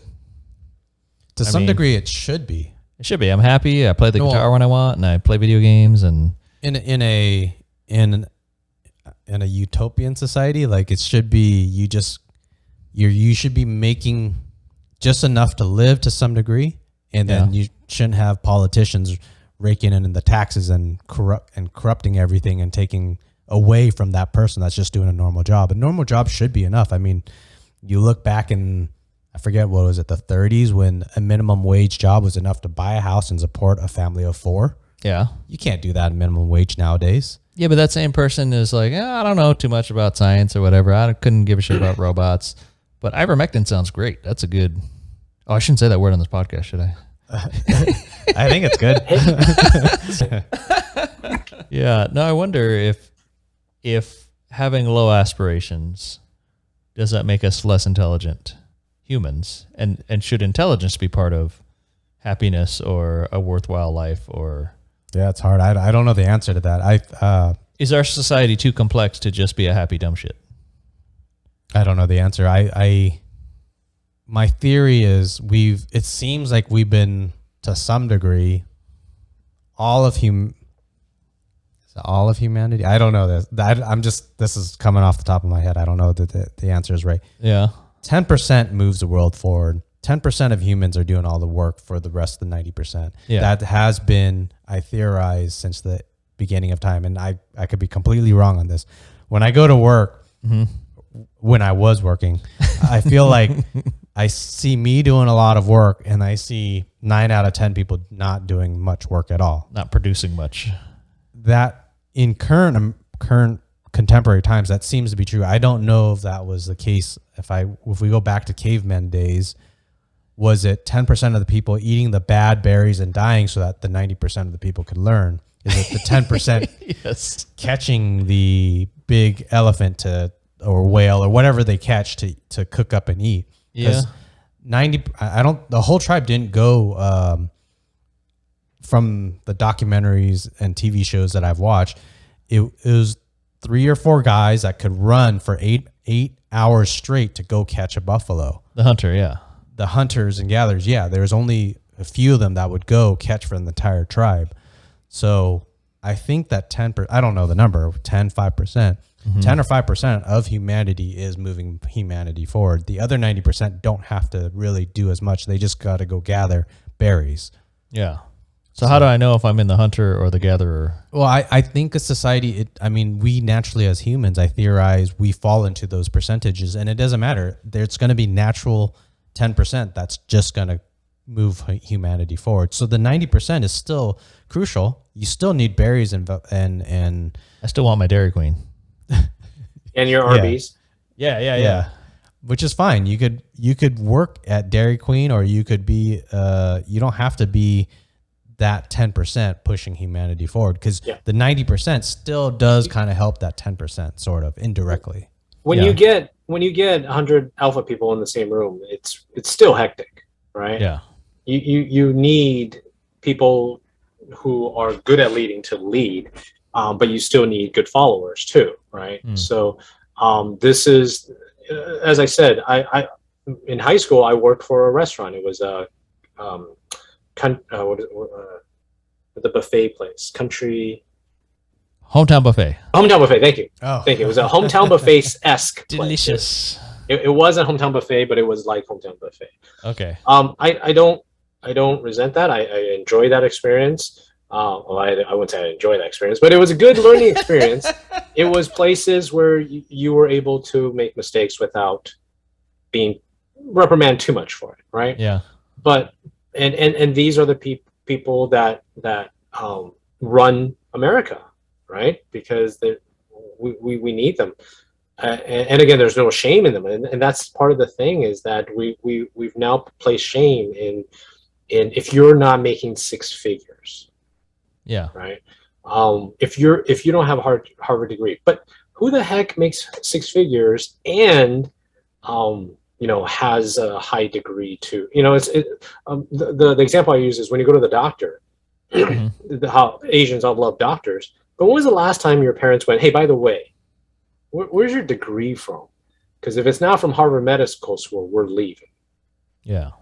Right. So why is that degree so important? Right. So other than that Korean guy who was the astronaut, Navy SEAL, and have you guys seen that article? Other than that guy, like, who really has these academic accolades? Who goes to their surgeon and be like, hey, did you get straight A's in your school? Because if you didn't have a 4.0 or better, I don't want you operating. Well, so then we're tied into this profitable healthcare system with HMOs and all these insurance schemes and things that you can't pick a prestigious doctor, right? It's too expensive. If you're super rich, are you just picking prestigious doctors? Is that the difference? Well, we're getting away from what I do. What I do is hopefully Can you fix the medical system in the U.S. for us? I'm not going to answer that. I'm going to say that Okay. if I can get educators to, inspire kids to understand their place in the world, that every kid has a place in the world, so that we don't have mental health issues and Yeah. kids feeling ashamed of who they are and things. I believe education is, to quote something from West Wing, I believe education is a silver bullet.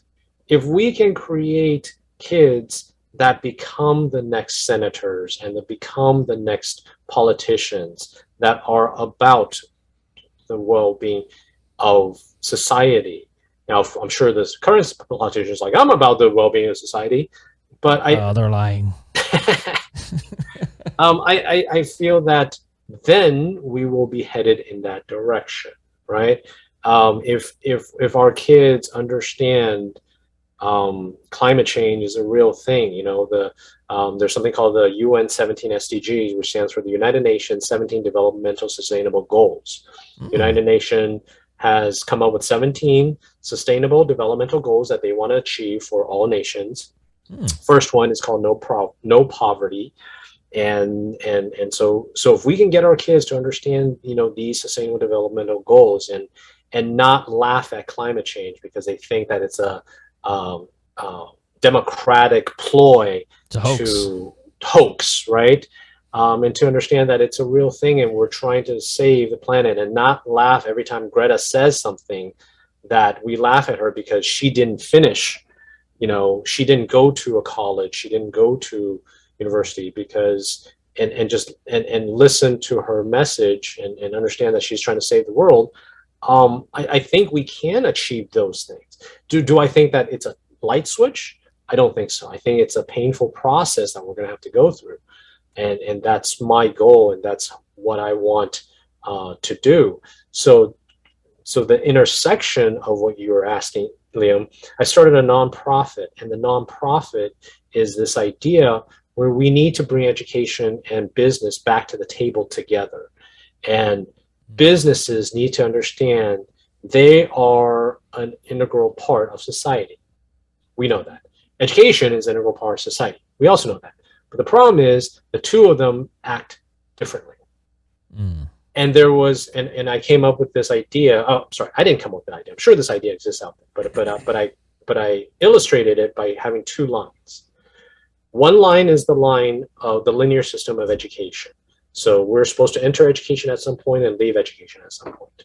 We're supposed to enter the workplace at some point and leave when we retire, right? And a perfect system is like this, where you enter the school and education, and then you leave and you start working. That was the idea. What COVID really accentuated was that these two systems operate independently. And they're constantly fluctuating because of just advances in technology and so forth. So there's never a connect, right? And then somebody will be like, now, by the way, I'm speeding this up. So they move like the earth moves, right? So at some point, somebody's like, hey, I came up with a great idea. What if we connect this point to this point? The problem is things change. Now that workforce development program may not work, because all of a sudden COVID hit and we've now become this society that really needs to integrate virtual learning. So all that. So I came up with this concept called the infinity community. Think of the infinity loop. And one side of the loop is the education. The other side is the workspace, the business, the industry. And we need them to be talking to each other in a sustainable loop so that the kids that enter education know what they're entering for. If you talk to a lot of kids now, they don't know what they're learning their stuff for. They don't know what they're going to school for. I mean, yes, I'm getting my so-and-so degree. What are you going to do with that? They couldn't tell you. They couldn't tell you the stuff that they learn. Again, the math, the science. They couldn't tell you how that's going to apply, because what they really want to do is be a YouTuber. Yeah. Right? That's the best job. They want to be the next. They want to be the next Liam and Emmett. That's right. Be like us. Yeah. And have penis shirts on their. I'm gonna be the guy that totally makes you guys the penis shirts on. No, going to discredit every intelligent thing we're saying. Make sure to hit subscribe for more penis jokes. But if you ask the kids, they don't know what they're doing, which is why if you ask the workforce what's happening with the workforce, they're like, we're not getting qualified workforce. Yeah. Well, you're not getting qualified workforce because the educators don't know what they're preparing them for. Again, no financial literacy, no basic problem solving skills, no communication skills, right? We're so attuned online, we forget how to have a conversation face to face. Yeah, I've seen a lot of young people that struggle with that, the interpersonal skills. Right. I'm not saying I'm a perfect parent, but my kid has the issue that when they encounter a problem, if they can't solve it in 3 seconds, they get mad. And I'm trying to help them understand, oh man, you're going to be pissed at life if you get mad within the first 3 seconds, you can't come up with a solution. I'm glad you're trying different things, but you need to also understand that it's a process. And I think that doesn't just go beyond my 7-year-olds. I think there are people out there that's like, same thing. If I can't solve this by watching a YouTube video, then that's not for me. Yeah. And no, you have to understand. And again, the other reason I do this is because there are thousands of YouTube videos out there. And I promise you, 90% of the people that watch the YouTube videos can't solve this because the presenters doesn't understand how to present it in a way that a non-cuber would understand. And so that hopefully brings it back in full circle about why I bring the cube and all these kind of things, and hopefully answers your question, Liam, about it's a full square. It's a cube. It's a cube. Damn it, I missed that opportunity. I'm terrible. So what do you think about U.S. being so low on STEM, Emmett? Well, I think you kind of alluded to it earlier in mentioning Asian cultures and even Asian American kids. But if you're in China, there's this tremendous pressure. If you're in an Asian culture, there's tremendous pressure from your parents, to academically achieve. Yep. And that pressure doesn't care about your feelings or how happy you are. Yep. Or what your hopes and dreams are, or what art you want to create. Yep. It is very dictatorial of you must succeed or, poverty and death. Yep. So it's a very black and white view. It's very black and white, yes. So then the question is, are all these Asian pharmacists and doctors and engineers in America, are they better off than, some kid with an art degree that's contemplating suicide, working a job that he feels like, That's a poorly worded question, Liam, because you're making an assumption that some of the engineers aren't contemplating suicide. Yeah, well, that's what I'm asking. Is it a better outcome to be professional, to have a career success than to feel stuck in a low wage? It's the way our American system currently exists, right? You can feel stuck in a low wage job and feel like, man, I can't ever buy a house. I can barely afford this used car. I can rent this room. I'm racking up credit card debt. I'm not getting anywhere, and I feel like I'm at the bottom of the ladder.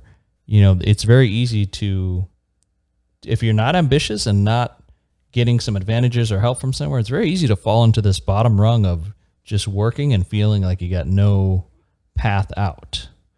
But I would if I was a lawyer, I would dig into your assumption more that, what caused those feelings? Was it poor education where that person may have an amazing ability to create something artistically, right? They can be the next fashion designer or the next animators, right? And when I talk about, when students tell me they want to be animators, they're like, but I don't draw well. I'm like, have you seen South Park? South Park didn't become South Park because it was, it rivaled the animation skills of the people that work for Pixar. Yeah. South Park became because they had to have good, or they wrote good, funny storylines that worked at that time, right? Yeah. So my whole thing with your assumption is that also, where are they in their life, right? Are they 50-year-old still working at the same low-paying job versus if they're 20-some-year-old where with enough, motivation and inspiration and help, Yeah. they can get out of it.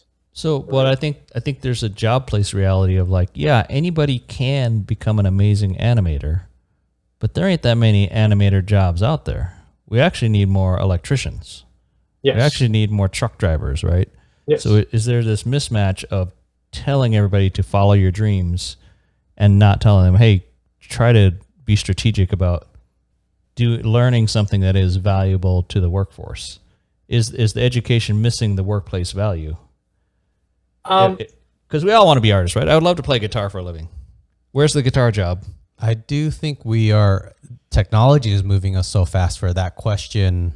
Right. My answer to that question would be different 20 years, 30 years ago than now. As in, what I'm getting at is we have so much automation and so much production of things through machines where we actually need a lot less labor force nowadays than before. But I mean, we still need truck drivers. We still need people doing these certain jobs, but we need less of it than before. So that it is a changing environment for all of us. I don't know the answer. I'm just throwing that out there. Yeah. I would answer it using business terminology is that it's the concept of abundance, right? And I know you weren't trying to be doing it this way, but why does playing guitar just mean you have to be the lead singer in a band? Why does it mean that there are video games? I'm just talking about trying to make money playing a guitar. No, but what I'm saying is if we apply the concept of abundance, we can think about other ways to make money playing the guitar, playing music for video games, right? Creating music for podcasts and selling your music for movies, playing the guy that pops up on my Facebook all the time is J.R. Guzman. He's this Filipino comedian, and he just sits there and plays guitar as part of his comedy gig, right? What I'm saying, and then I'm not sure if you guys saw, there was a educator by the name of Sir Ken Robinson. He's one of the most watched TED Talk speakers, and he talks about education, and he talks about the kids that start, kindergarten.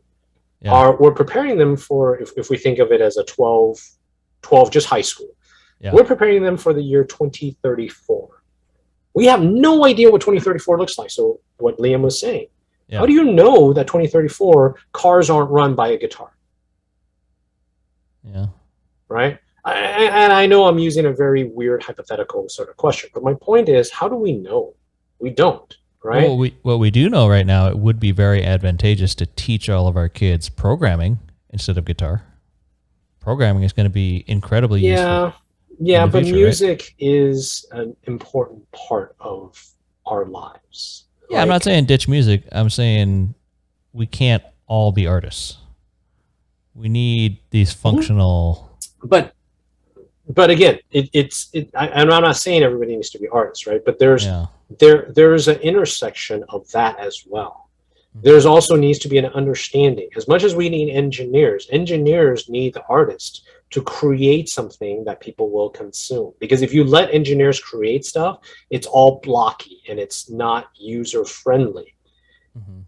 Okay, that's what experience has taught us. Like I said, the phone was not.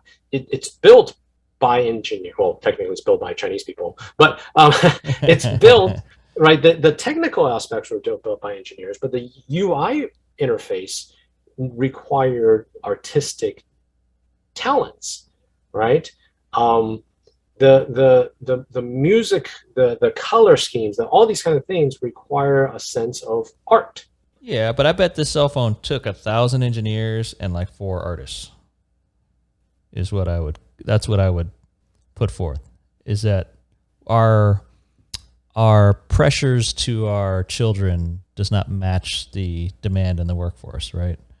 You know, if you walked out of a college with an engineering degree, you are much more valuable to the workforce than another kid with an art degree, right? Not in the year 2008. you art degrees were making a lot of money coming out of the art No, institute? I'm saying the engineers weren't making any more monies than the art degrees. Yeah, 2008 during the great economic crash. Yeah. Yeah. The dot-com crash, when if you were an engineer and you had a website, you were making $100,000 because people were throwing money at you. That's what I went to school for, was to be an engineer, even though I hated it. But my mom said, hey, just be an engineer, make tons of money, then you can go teach. Yeah. Right? But when I left, nobody was hiring. That was a tough time, yeah. It was a tough time. So how was that better? Well, I mean, I'm speaking in general terms. But I'm speaking in general terms too, is how is your example better in general when I just gave you a counter example, and how can that be? Because mathematically, you want to apply to the thing that happens most of the time. But your statistic is not sound because you don't have actual data. You said that phone was built by 1,000 engineers and 4 artists. Yeah. I don't know if that is true. You think there was 1,000 artists and 4 engineers? I don't. I don't. Okay. But I don't think it's 1,000 to 4, because if it's 1,000 to 4, that's a 0.4%, 0.04%. Yeah. Right. And I don't think that that's right. And okay. But that number works for your theory. Yeah, I made it up. Yeah. Right. So if we know the actual number, then we can play with the numbers to understand. Maybe it was only 4%. But if it's 4%, that's still a lot of artists that we would need. That's a lot more than you thought we needed. Yeah, I don't think we have a shortage of artists in the workforce. I don't see a lot of job ads for artists. Again, I'm not saying they need to be artists. I'm saying we need to steer away from thinking that art isn't important. Oh yeah, I love art. Art's good. But am I right in assuming that you think that we need more engineers? And I'm saying we need more engineers that have some artistic thought and understand the need for art. Yeah. No, I'm all for a broad education. I want an engineer to be good at art, and I want to be good at communicating and good at presenting. Yeah. But I want my engineer to be good at everything. Right. For sure, yeah. Right. So and again, I'm not claiming I agree with you. I'm not claiming that everybody needs to be artists. That's not what I'm claiming, nor am I claiming everybody needs to be engineers. Yeah. I'm saying the purpose of education is to help everybody understand that there's a I don't want to call it a market, but there's different people out there. Yeah. Right. And the education needs to help them understand, if you love art, you can't just love art and therefore assume that you're going to make lots of money either. That if there are a smaller number of jobs, there's still this work ethic, there's still communication, right? Because we've seen a lot of people that can't express what they do, and as such, they might be amazing artists. Yeah. It's like the athlete. There are tons of really amazing athletes, but some of them can't make it because they don't know how to play on a team. Yeah. Right? That's true. And so that's what I'm saying, which is, but we can't just say, well, because there's only 4 artists that I need, don't do art. Yeah, does that make sense? That. Yeah. Yeah, I'm with you. So, by any chance, do you have an opinion on how teaching, I think in contemporary America, and probably actually through most of the world, teaching seems to be more memorization for the kids, like the way teachers, the way the curriculum by the masses is, it teaches people to memorize things for a test, and they try to forget it. They usually forget it afterwards. Where I think like creative thinking, critical thinking, I wish it was taught more, but I don't see that in our system the way it's set up. Do you happen to have an opinion on that? Our high school grads aren't better problem solvers. What was that? Our current high school grads aren't better problem solvers than previous decades. First of all, I have to say I'm sad that you asked me if I had an opinion. If the last two hours hasn't shown you that I absolutely have an opinion on this, then I've done a poor job of expressing myself. Yeah, I absolutely have an opinion on this. I think it's because society has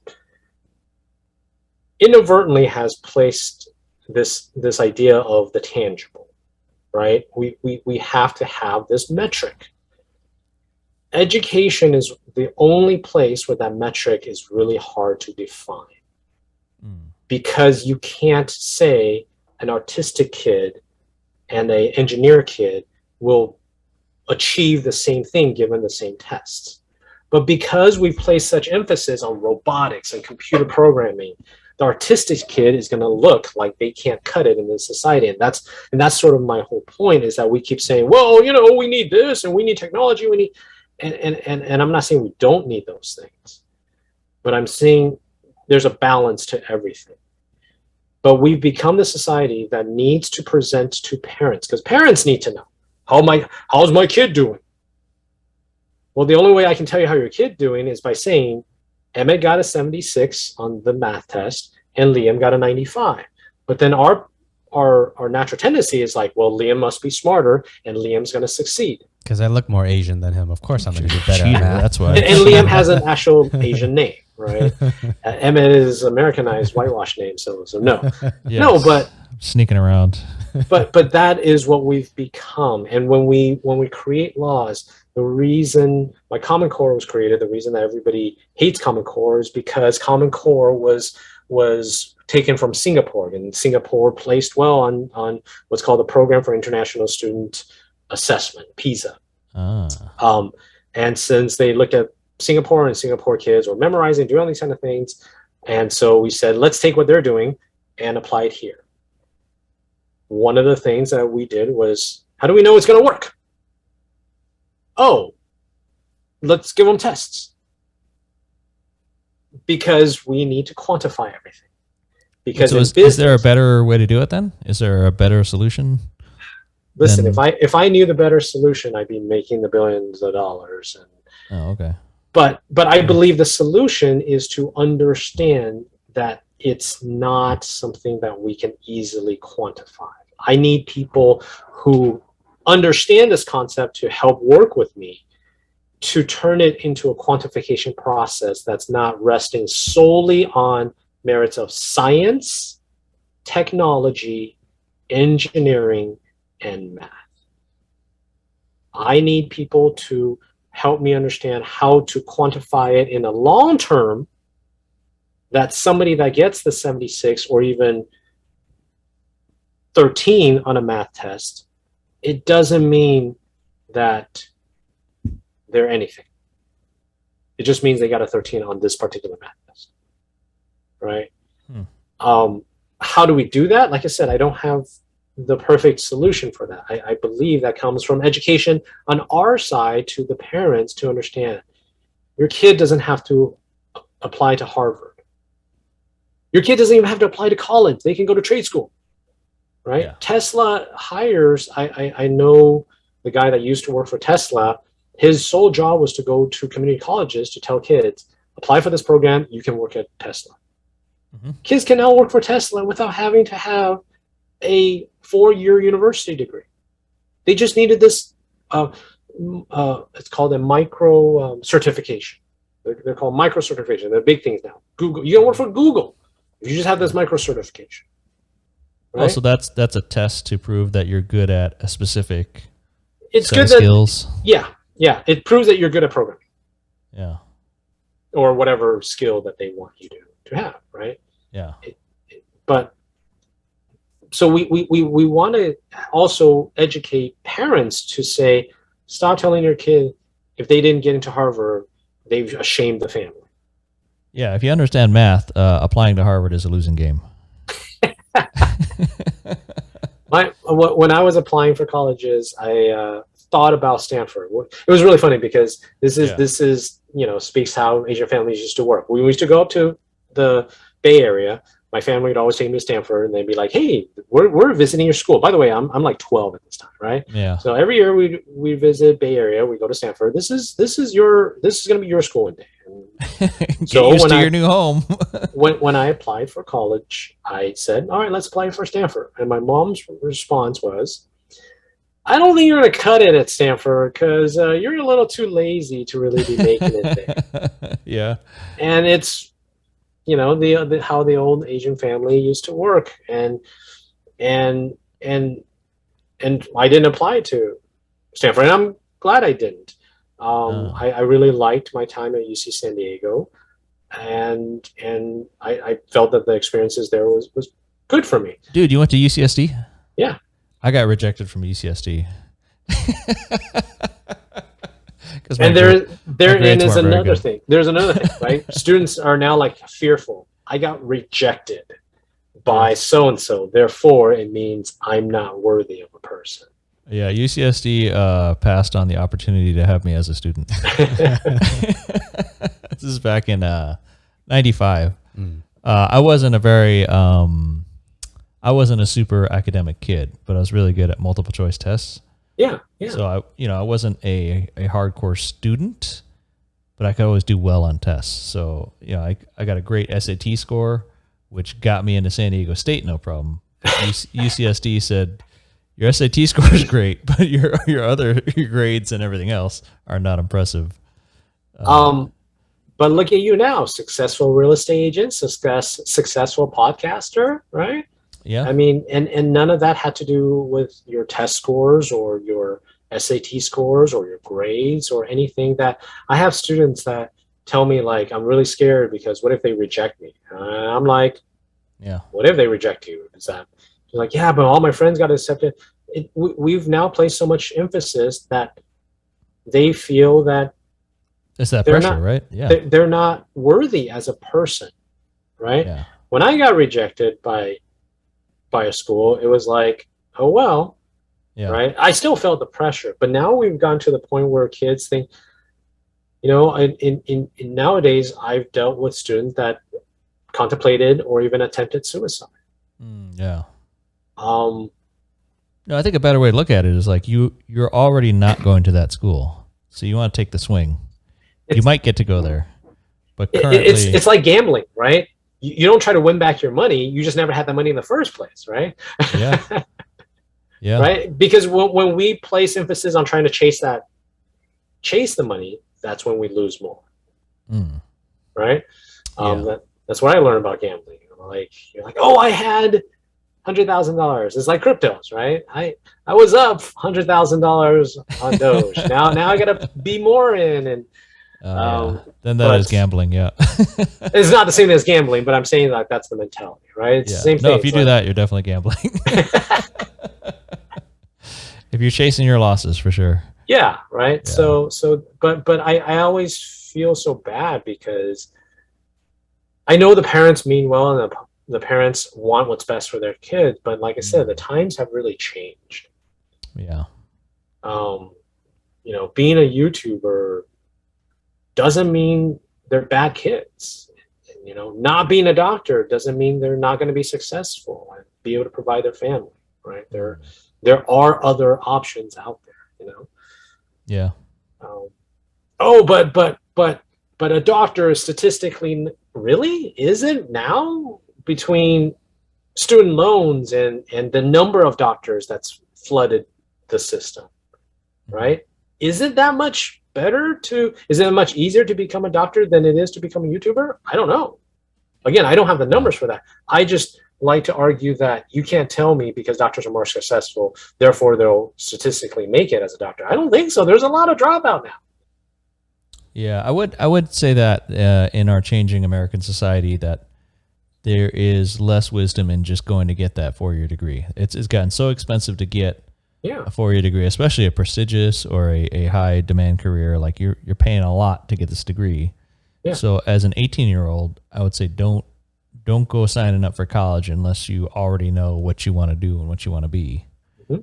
You can certainly try out life for a little bit and explore some other fields before making that kind of commitment. Yeah. Right. So when I finished San Diego State, I walked out of there with like 16 grand in student loans in 2001.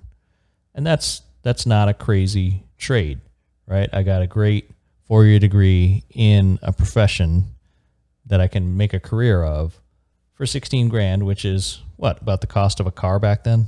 Yeah. You know, a cheap car back then.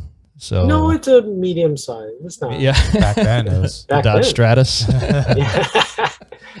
So, you know, so that's not a crazy amount of debt to take on. But now you're hearing about students taking on 100 grand or 200 grand in debt. Yeah. So if you know you're going to be a doctor, if you know you're going to be an engineer, if you know you're going into some career where the payout on that career is going to pay back that loan, like I see a lot of nursing, right? A lot of people go to nursing college. Oftentimes after they've entered the workforce, they'll be in their 30s or something and decide, you know what, nursing is a great gig. I want to do this intense program and just knock it out and then become a nurse and make that kind of money. So that makes sense. That's a weighted career decision, right? But that's different than an 18-year-old, you know, getting a communication degree for 120 grand. Like, are you going to be able to go pay back that investment?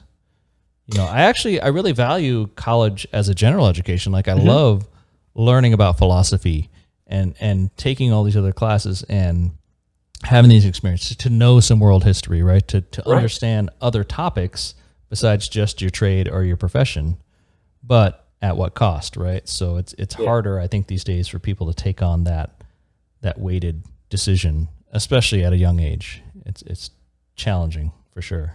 Yeah, it is. And which is why I feel that the job of the primary school educators is to broaden the students' experiences so they can see more of these things. Mm-hmm. So that hopefully by the time they enter college, they're like, you know, I'm pretty interested in the medical field. I like to see what's there. As opposed to a lot of students now are like, I don't know what I want to do. Yeah. And honestly, that's not true. They know what they want to do. They just don't want to say it because they know they think that the parents are going to shoot them down. Yeah. Because again, most kids want to be video gamers and YouTubers, and the psychology behind that, I tell the parents, is it's because they don't see the connection, and that's the educator's job to see the connection of what they're learning to what they do. But they get reward in the video game world that they're a part of. But I almost think making a living at that sort of thing is kind of like saying I want to be an NBA star or I want to be a rock star, right? Sure, you can succeed in those things, but most people can't. Right. Isn't there a reality to, if you're some kind of entertainer or musician or artist, isn't there a low probability of? But again, isn't there? It's always risk and reward, right? Yeah. Because if it was easy to do and you can make millions of dollars from it, then everybody's doing that. Yeah. Right. So I don't have the numbers, but my gut tells me it's not easier to become a doctor than it is to become a professional athlete. I don't think it's easier. I think you see more people trying to become doctors, but I think the process is the same. You've got to be super good at what you do. You've got to be a great problem solver. You got to be a great people reader. You've got to be amazing at what you do. And that takes practice. And that takes time. That takes experience. That takes mistakes. That's my thought on this process. And again, there's other school thoughts and there's other, and I'm not saying that I have the actual answer. That's just my opinion on this. But here's the thing. If I'm more interested in playing basketball than I am being a doctor, I feel that I have a better chance trying to become a basketball player because at least I'm willing to practice more because I love basketball. Oh, I guess what I'm focused on is the idea of making a living at it though, right? Like, sure, anybody can play basketball if you want, but if you're under 6 feet tall, it's going to be really hard to make a living playing basketball, right? It is, but then I'm sure then your idols would be Allen Iverson, the Ja Morants, the I hate to say it at this moment, but the Russell Westbrooks, even though he's probably not your idol at the very moment, but back when in his prime, the Muggsy Bogues, right? Yeah. These guys were known not for their height, but for their athleticism and for their ability to do it. There's always an exception to the rule, and so again, making a living. It's possible. Yeah, it again. We're arguing two different things. Yeah. I'm arguing for the same thing that in business. Hey, Emmett makes $100,000 flipping houses. Therefore, if you follow his steps, you will make $100,000 flipping houses. Or sorry, hundreds of millions of dollars making houses, flipping Billions. houses. Billions, trillions. Let's go trillions, since our currency is not worth that much. Yeah. But so if you follow his system, you'll do the same thing. And there are tons of people that will badmouth your system because they go, "I didn't do it. I followed your system." But it's not about that, right? It's really about the heartaches that you went through and the rejections that you took, right? It's the Michael Jordan effect. Everybody sees the success, but if you watch those Nike commercials or if you know about his history, he's had hundreds of losing games, but nobody talks about those, right? People are like, "I want to be the next Michael Jordan." Well, shit, who doesn't want to be the next Michael Jordan? Yeah. Right? To be the next symbol for Nike, to be forever the image. But do you know the amount of criticism he's taken, right? And then people talk about his infidelity and all these things. His mistreatment of Scottie Pippen. But all of these things aren't talked about. Why? Because we overlook that because we place the success on top of everything. Yeah. Right? But then when I go, okay, so what about oh shoot, what's the name of the guy that just won the Fortnite tournament? Oh, anyways, so there's a guy that won the Fortnite tournament, the very first Fortnite tournament, and he won $3 million, right? Yeah. But the way that we dissect that is like, oh, but you'll never make it like that. How is that different than wanting to become the next Michael Jordan? How is that different than wanting to become the next Barack Obama or whatever? It's the exact same thing. It's just that we hear more about doctors' success and failures than we hear about the Fortnite guy. And we think that, oh, video games isn't as good as medicine, but because medicine helps people. Yeah, I agree that competitive gaming is very much like professional sports. Well, that's why they call them e-athletes now. Yeah. I mean, I wouldn't call him an athlete, but Would you call a golfer an athlete? No. Then we're on the same page. My girlfriend pointed out golfing is the only professional sport that has a senior league. There's no senior basketball. But again, like how it's only just because we are ingrained into thinking doctors have more worth in society.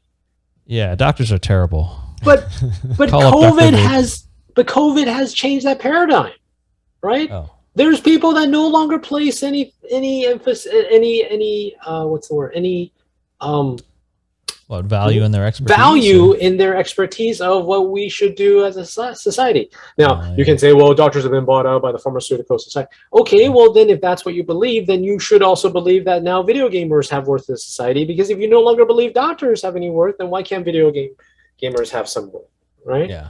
Video gamers have worth to the young population because those are the people that inspire them now.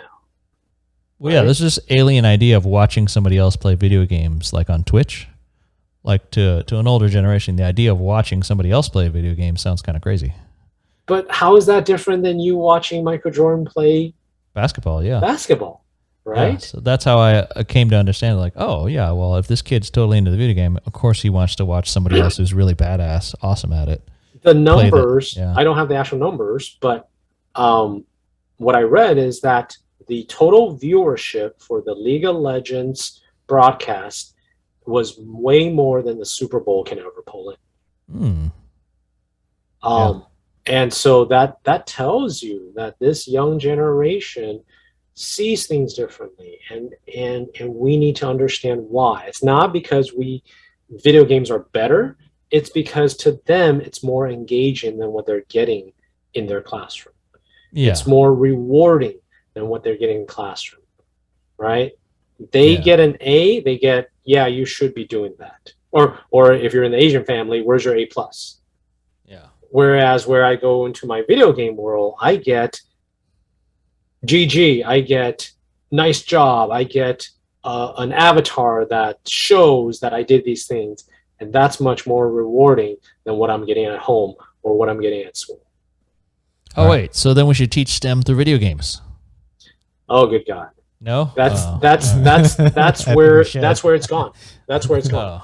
Oh, okay. Right? And good or bad? Again, how that's implemented is my issue. Okay.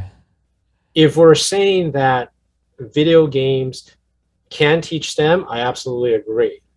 If we're saying immerse them into that and then just give them these little medals and icons, and it means that they've learned, I disagree. It has to be an actually fun game. No, it has to. If your job is to teach them STEM, then what do they walk away learning? Do they become better problem solver, or do they do they rage quit because they do this? Then your game's no better than something else, right? Are we teaching them stuff, interpersonal skills? Are we doing these things that education can and should be doing? Liem's really good at headshots. It's a translatable skill. which in this time in our society with the gun violence, is that what we really want to teach? As much as I love first-person shooters, as much as I love COD and Fortnite and all these kind of things, do I look to that to teach my kids about things? No, I look to that as a recreational vehicle, and I'm okay with my kids playing video games. Yeah. But I look at it as a recreational vehicle. I don't say if I put this game in front of them, then they're going to become, straight A students or anything like that. I think that's bad marketing, and I don't like that. I think that's misleading. The card game that I'm building, I want to use the card game to encourage parents and kids to play together and learn math without having to go, all right, tell me what 2 times 3 is. You got it wrong. Bad you. Right? Yeah. You're a bad student. You're not smart or anything like that. I want to encourage the playful experience. I want to encourage, again, parents to play together with the kids instead of saying, here's your iPad, go play this game, but I'll only let you play if you get in it. Like that sort of experience. That's a reward then, yeah. Yeah. Is your card game close? Is it going to release soon? What's the? I want it. Then my marketing job is done. It's close. It's very close. The whole thing is then just being able to put together a good kickstarting campaign. And I created another game before. I did a Kickstarter for that. It did not meet its goal, so that was my mistake that I learned from. And now my whole thing is being able to do that. But yeah, is the trick to Kickstarter you just need an awesome video that talks people into? That's what people say, right? Okay. You need this really cool, interesting video that captivates their interest, and then after that, the rest will do the job. So nice. So we'll see. All right, let's go into the final question section. Sure. First question for you: what great daily habit or habits do you have? I have my wife to thank for eating healthy. I think that we don't place enough emphasis about what we put into our bodies. And she's very good at making sure that, our whole family is eating healthy. And I think that allows me to be able to do what I do in long extended periods of time. I'm trying to cut sugar out of my diet, and that's hard. But I'm really understanding the effects sugar has on us. And so I think that's a definite. So one good habit is I drink water all day, which is why I had to do my bio break. So I drink water. I I used to exercise consistently on a weekly basis, but ever since I had kids, that's sort of out the door. We're trying to get back into yoga, and so Nice. I think this whole I nap, I power nap, Gotcha. and I think that also has to do because I have kids and I need that power nap. Otherwise, getting through a whole day is tough. But I think power nap helps. When you say power nap, is it 15 minutes? Or how depends long? on the day, but generally, yes, 10 minutes, 10 to 15 minutes, yes. I watched some short documentary where there's intervals that they found that's the best time to wake up. It was, I think, 15 minutes in was a good time. 45 minutes was a good time. And then I think I think 2 and 4 hours, which that's not really a nap anymore, but yeah. I thought it was interesting. The 15-minute one, they actually concluded that I actually tested it out for quite some time, and I love the power nap. I do, and it depends on where you take it too. Like if I take my power nap on my bed, it's bad. It's hard to wake up because your body's adjusted to when you're sleeping in bed, it's deep sleep. Yeah. But if I take it out on the sofa or if I'm in my work chair and I just lean back, then it's easier to get up because you're just like, all right, that's it, let's go. I would say that's a good piece of advice. The other piece of advice I would suggest for people is, I think a lot of people go into if they try it, they want immediate results. Like they think, okay, I'm going to try this first 15-minute nap. And if I don't like it, then I'm done.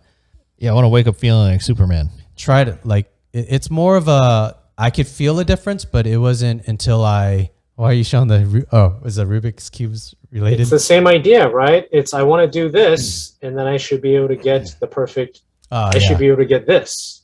Yeah. And it's a process. Yeah. For me, it was noticing the difference through trying it and then not trying it, meaning I would try it for a couple of days. I was at the first few times I was like, I don't know if I really like this. And then the next few days I tried no naps at all. Then I noticed the normal post-lunch comatose. And then at night it would, I would also get tired too because I didn't get a nap at all. But then I'd come back and do the 15-minute nap, and then I noticed, I don't have the post-lunch coma feeling.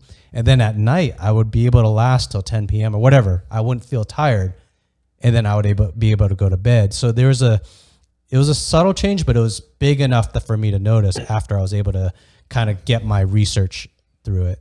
So I would suggest for people to try it. And if you don't believe it, then go away from it and then come back See and the try difference. It. Yeah. And eat less sugar. I wish I could do that. One more daily habit is play. I go back to the idea of play. Nice. Put this idea of play into your life and see what it brings you. And other than just having fun, it's really just being about to let go and then really enjoy the moment. So as you can tell, I have a Rubik's Cube by me, and I'm always constantly just playing with my Rubik's Cube every once in a while just to get my mind off of things and being able to but it helps me think about new things too. And so definitely play and be the hard worker, but give yourself that time to play and enjoy that. Yeah. All right, next question. What do you know or think of cryptocurrency? I love it. I am very fascinated with the blockchain. I think that's going to be the next defining technology. And I'm in the process of creating curriculum that teaches kids about blockchain, but not in the way that everyone else is teaching blockchain, as I've explained in the last 2.5 hours. It's all about using analogy to showcase why we want blockchain, but using it in a fun format and then make them say to me, "Oh, what if I do this?" And then I'll be like, "That's a blockchain." Right? Or how a blockchain can help them if they want to be in the medical field, and help them understand how a blockchain can help with medical records or whatever, right? Delivery of smart contracts or anything like that. Like I really like it. I also like it because it's a good investment vehicle. And I did invest in Doge, but I do have Ethereum. I do have, actually I sold 99% of my Bitcoin because, long story, but I have I'm in Bitcoin. I'm sorry. I'm in Big Cash. I'm in Ethereum. I'm a big believer in Ethereum, so most of my holdings are in Ethereum. I have some Litecoins. I'm waiting for the day McDonald's carries Litecoins so that my Litecoins can come back up. But I love it. Oh, I thought you were saying you want to spend it at McDonald's. What's that? I thought you were saying you want to spend it at McDonald's. And I will. Actually, I prefer to spend more Doge because I got more Doge than I can.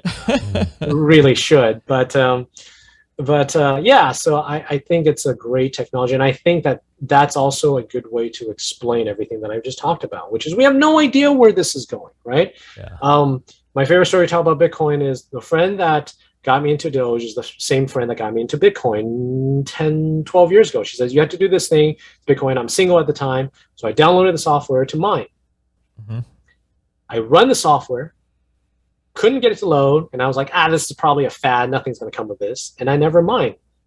And so my only redeeming factor is had I mined Bitcoin, I'd probably been one of those stories about somebody that threw away their hard drive that had tons of Bitcoin saved on it, and then that was worth tens of millions of dollars. So that's how I tell myself so I can sleep at night that I didn't mine back when she told me 10 years ago to start mining. Right. Probably lost it anyway. Yeah, but again, the purpose of that was to say we have no idea what's going to happen in 10 years. And so therefore, we can't say this is it. Like you must learn programming so you can design a better blockchain or whatever. I think there's lots of things. Look at where NFTs are going, right? And that but brought into the art world, right? Mm-hmm. So I love it, and I'm a learning person by nature, and so I want to learn more about it. But when I learn things, I try to think about how I would teach it in a simpler way. Because everything that I've seen out there is very technical. Oh, you got to learn hash 256 or whatever thing that their algorithm. Yeah, 256. Yep. And I'm like, man, I barely understand it. If I barely understand it, the person that hears it, they turn off to it. And so I try to explain it using. I actually am in the process of working out a way to explain blockchain using Lego, where you would build a Lego blockchain, but then everybody has to replicate your blockchain. And so then you can explain how it's a literal blockchain. It's a literal Lego blockchain, right? And I feel like that's a very good way to help people visualize, as a good portion, maybe 40-50% of the population are visual learners. So if you do that, they will better understand blockchain, and they don't think that this is this crazy, dark web only kind of thing that, you only use blockchain if you want to buy drugs, which is... I've never been on the dark web. I tried. That's exactly what somebody that's been on the dark web would say. Well, I mean, I'm just being honest. I've never... I thought I was going to find a lot more terrible things on there, but it wasn't as dark as you wanted it to be. It was pretty well lit. I was fearful of how dark it was going to get, but it wasn't as bad as I thought. Either I probably wasn't going to the right sites, maybe. You went to the not quite as dark web. Yeah. In the wrong corner of the dark web. the ones with the cat videos. I wonder, there's that it's not always a childhood game, but the game of telephone where you tell somebody the message and it gets corrupted as it goes person to person. Yeah. Does blockchain solve the game of telephone? Oh, yeah. It does to some degree, because say the message, but there's also, when you say a sentence, there's perception. Each person will perceive that sentence. I could say that car is big and scary. Mm-hmm. That could be perceived in many ways. The word scary and big, like how big is the car? Mm-hmm. What did I mean by scary? Was there horns on it, or was it so fast that it scared me? I have poor gas mileage. So, so then blockchain, the message comes through, those words, scary and what was it? Scary and I forget big and scary. You corrupted your own message. Yeah. So, but it's still humans on the other end. So blockchain only would help data and truth. I think truth is an interesting way to describe it. Okay. The verification process is... Yeah. And I think there's huge paradigms on that. If when I think about blockchain, Emmett's heard this spiel hundreds of times. So no, it's your truth. So I think blockchain is is going to change the world where we have consensus of truth. That's a huge thing that I think many people that get into cryptocurrency, they don't even think about blockchain. And then when people kind of understand blockchain, they don't even understand what consensus of truth can do to the world. Yeah. So you get things like potentially like car insurances with third-party adjusters, which right now we don't have that. In our current world, we have adjusters that are on the side of the insurance companies. They come check out your car and they tell you what they think the value is, but they're on the side of the insurance company. Where with blockchain, we could potentially do a third-party adjuster that is actually fully, not fully, we potentially get to the point where they're like Yelp reviews on the blockchain on these adjusters, and you want to get the person that's either more on your side or hopefully 50-50. It's probably going to be 50-50. As neutral as possible. Yeah. The insurance companies will choose you and the insurance company will approve an adjuster, and both of you will more likely want to pick the adjuster that's more 50-50. And the anonymity of that will, is another positive aspect of having the blockchain. And so, no,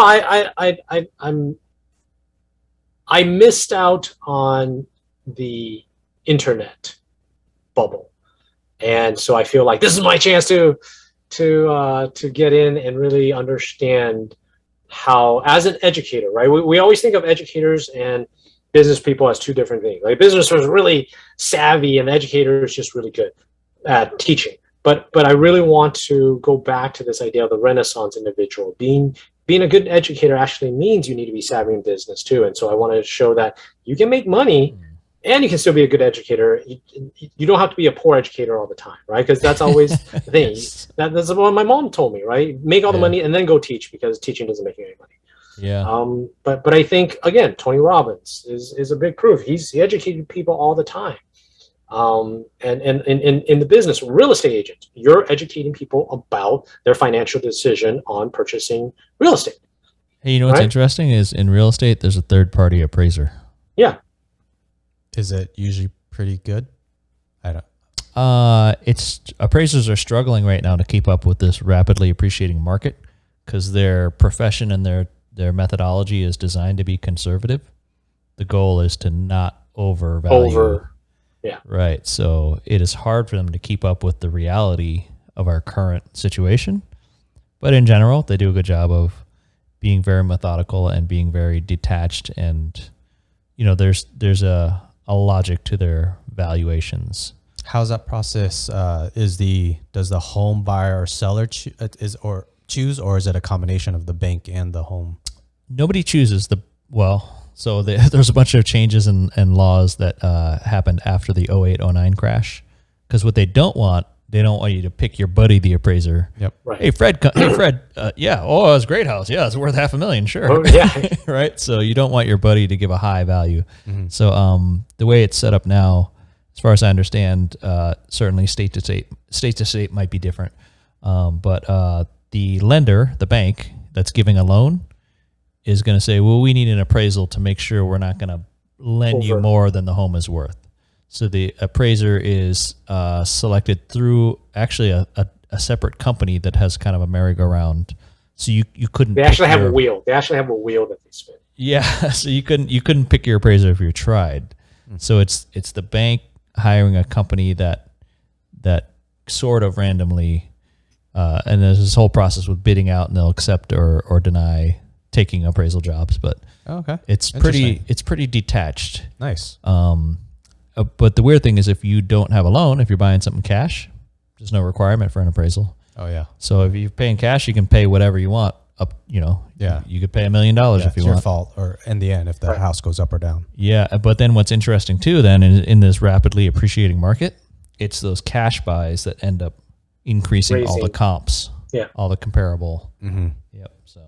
Sorry for that No, sidetrack, but it's all, No, but it's all education, right? And you presented it in an engaging way. Right? It's cool to see a real world thing where we could compare that to how bad insurance company is.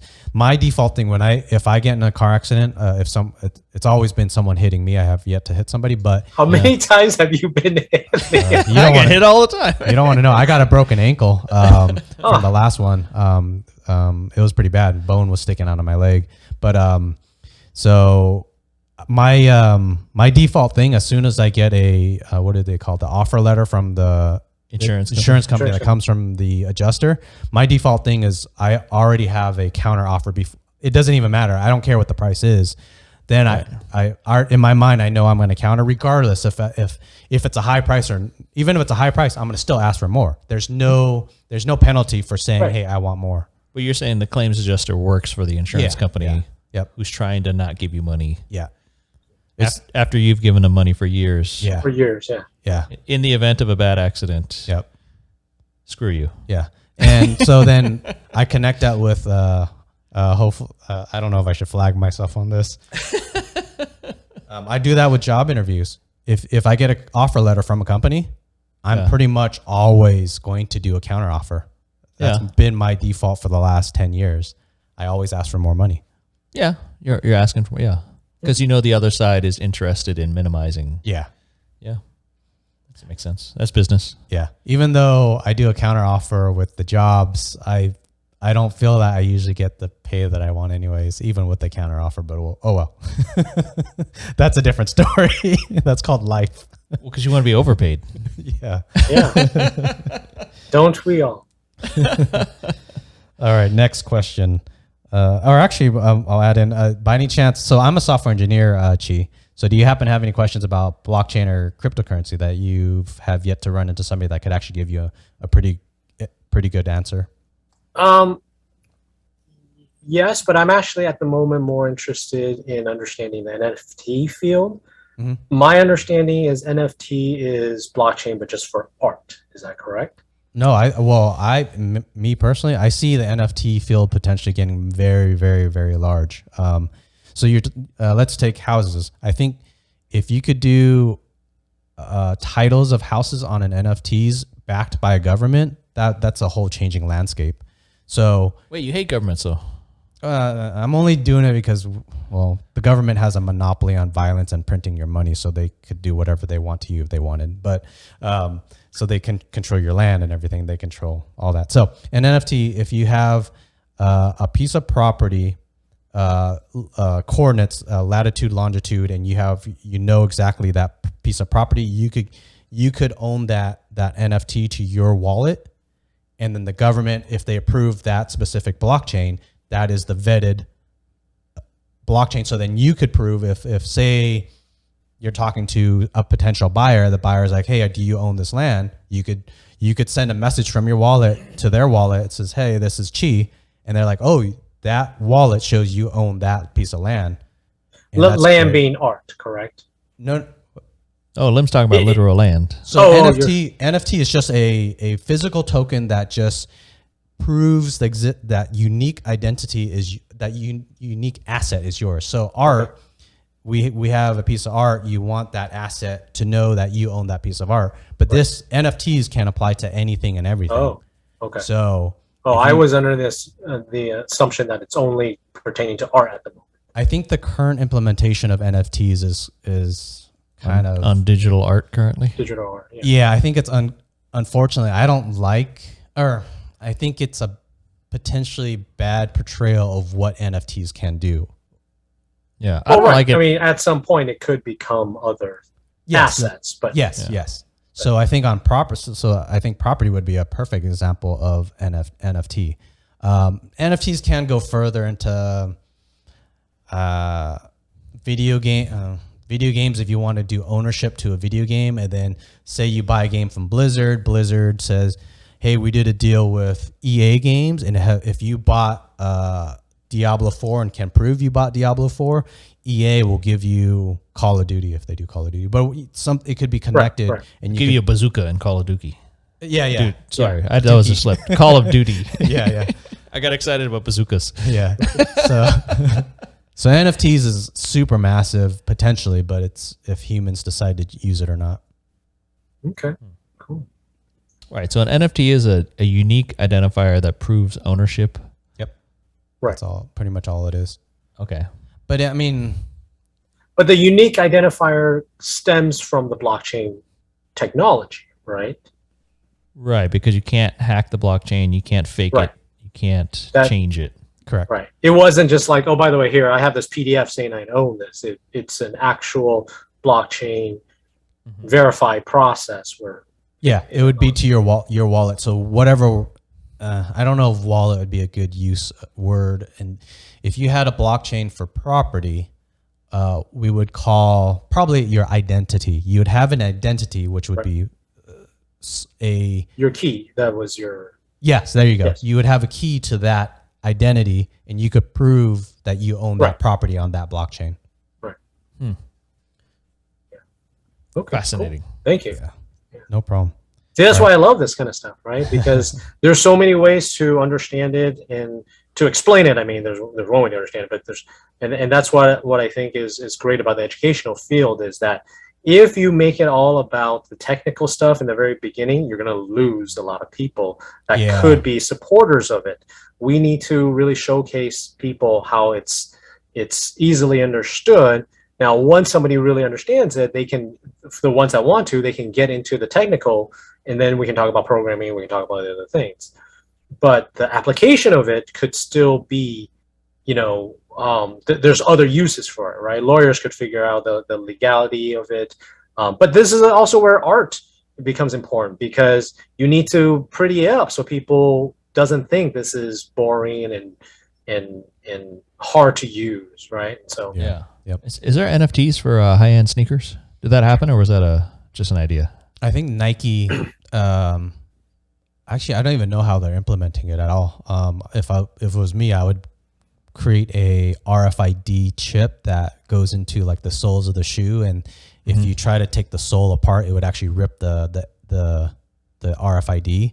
So then I would make that RFID have an ID, put that to an NFT, that NFT to your wallet. Then your wallet could say, hey, I own this shoe. If I want to sell it, when I go to say I own some really expensive Jordans. Yeah. So then somebody could say, hey, do you own those $2 million Jordans? I could message my wallet. I could send them a message from my blockchain wallet to theirs and say, hey, this is me. They see that message like, holy shit, you really do own those. So when I sell you the shoes, I actually have to transfer the NFT and I give you the physical shoe too.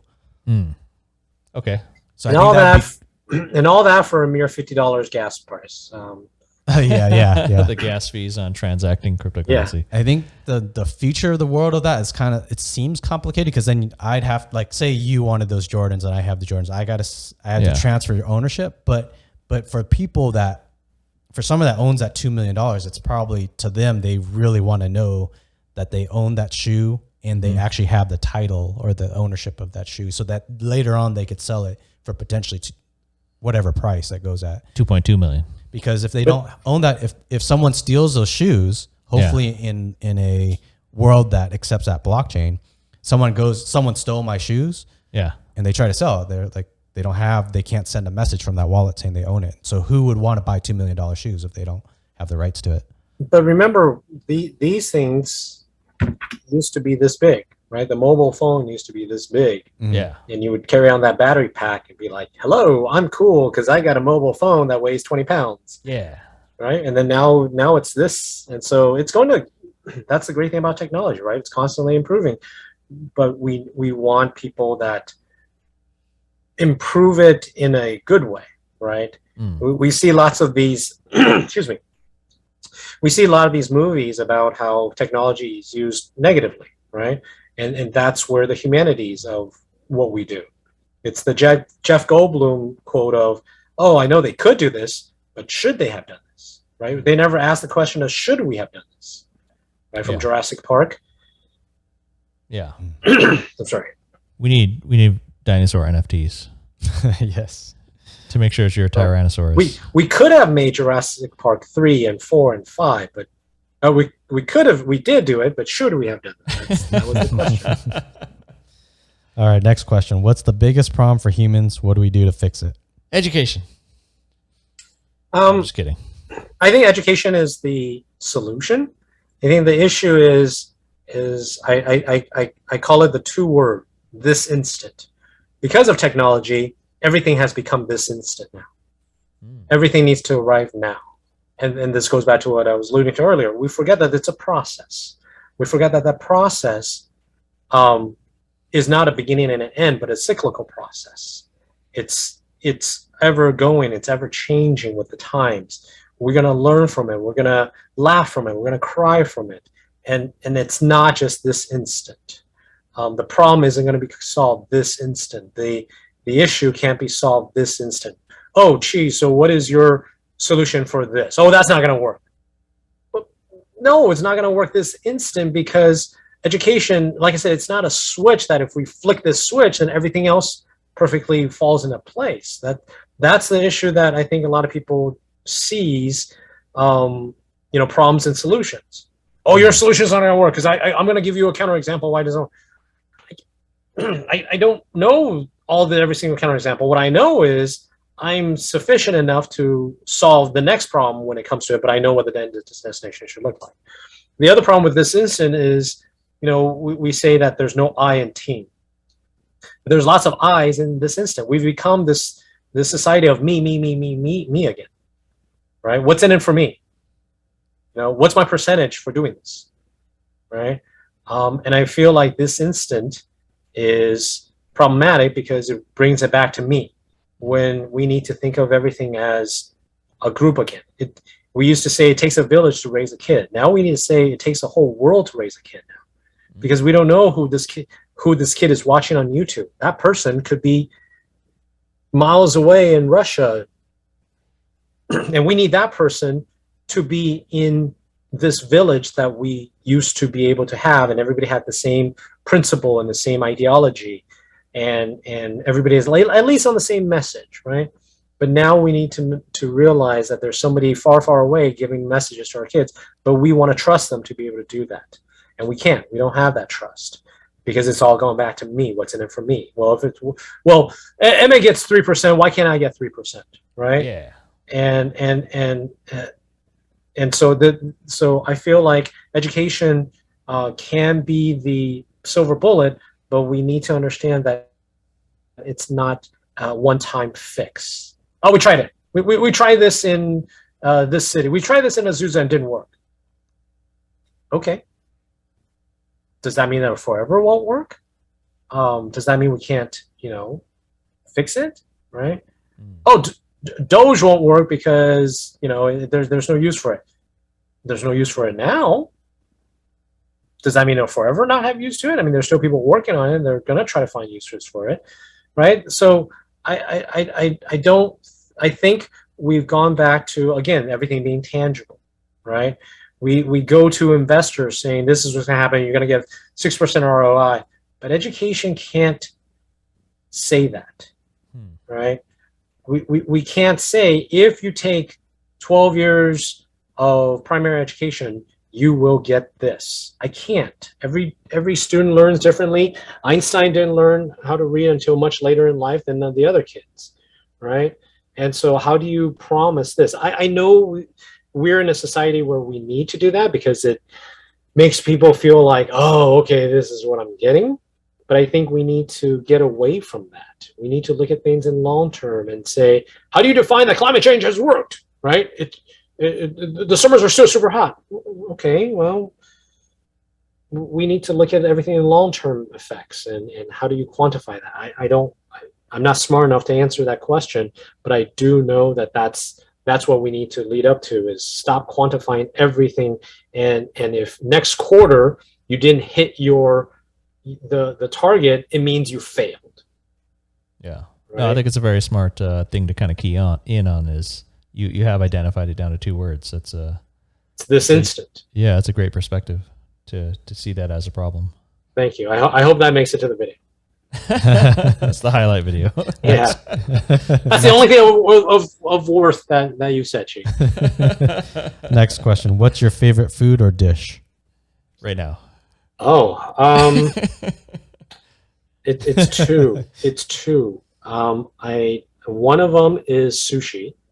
I love well-prepared sushi. And the other one's steak. And I hate saying that because my kids are semi-vegetarian, and they do that because they hate seeing the cute animals being slaughtered and stuff. Wait, but at I'm 7, also, your kids have become vegetarians? So my wife was driving on the freeway one time, and they drove behind one of those big meat packer trucks. Yeah. And my son goes, "What is that?" And my wife, she thinks she saw chicken there. She goes, "Chicken? You know, why are there so many chicken?" She explained they're Yeah. going Breakfast. to, yeah. And they all started crying. And from then on, they asked us to never buy chicken again. Oh, wow. And but after a while, I gave them some McDonald's chicken nuggets. They love that, so they You only can't resist. they only eat chicken nuggets. But a lot of the time, my daughter won't eat a lot of.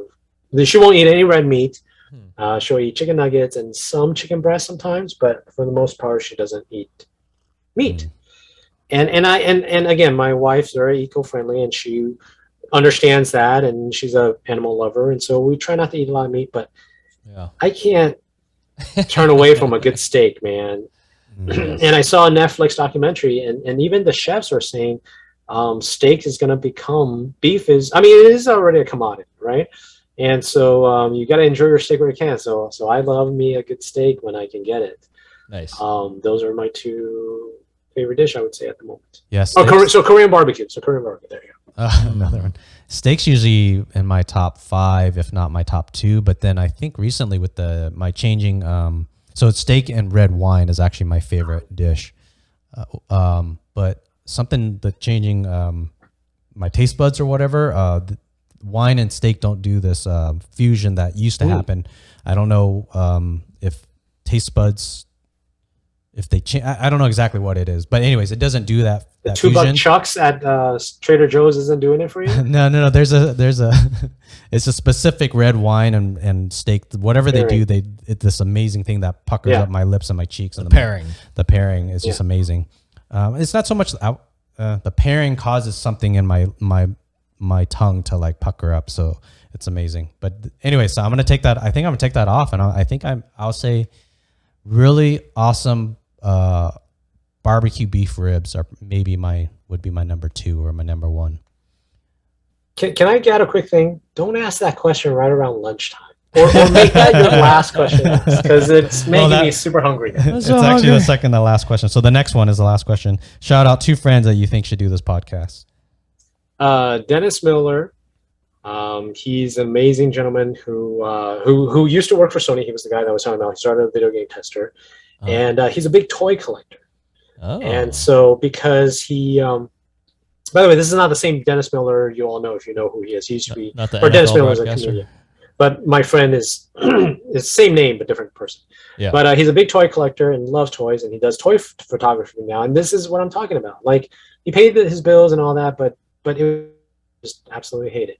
Now he loves doing his toy photography, and he's really getting into that, and he can make money from that. And so and he's got a really interesting insight and on a lot of things as well. So Does he photograph them like dioramas, like a living story, or is he photographing like advertising pictures for toys? He likes doing dioramas. Wow. Okay. Yeah. I'd like to see that. And who else? Did you just say 1, or I can shout out 2. to as many? 2? Okay.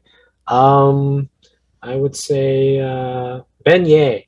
He's a good mentor for me. He's very well versed in the business world. He's sort of who I talk to when I want the business perspective and things like that. And he's same thing. He used to work for Panda Express in the corporate, and then he left and he pursued his passion, which is motivational speaking, and he has his own podcast. And so he's also a magician too.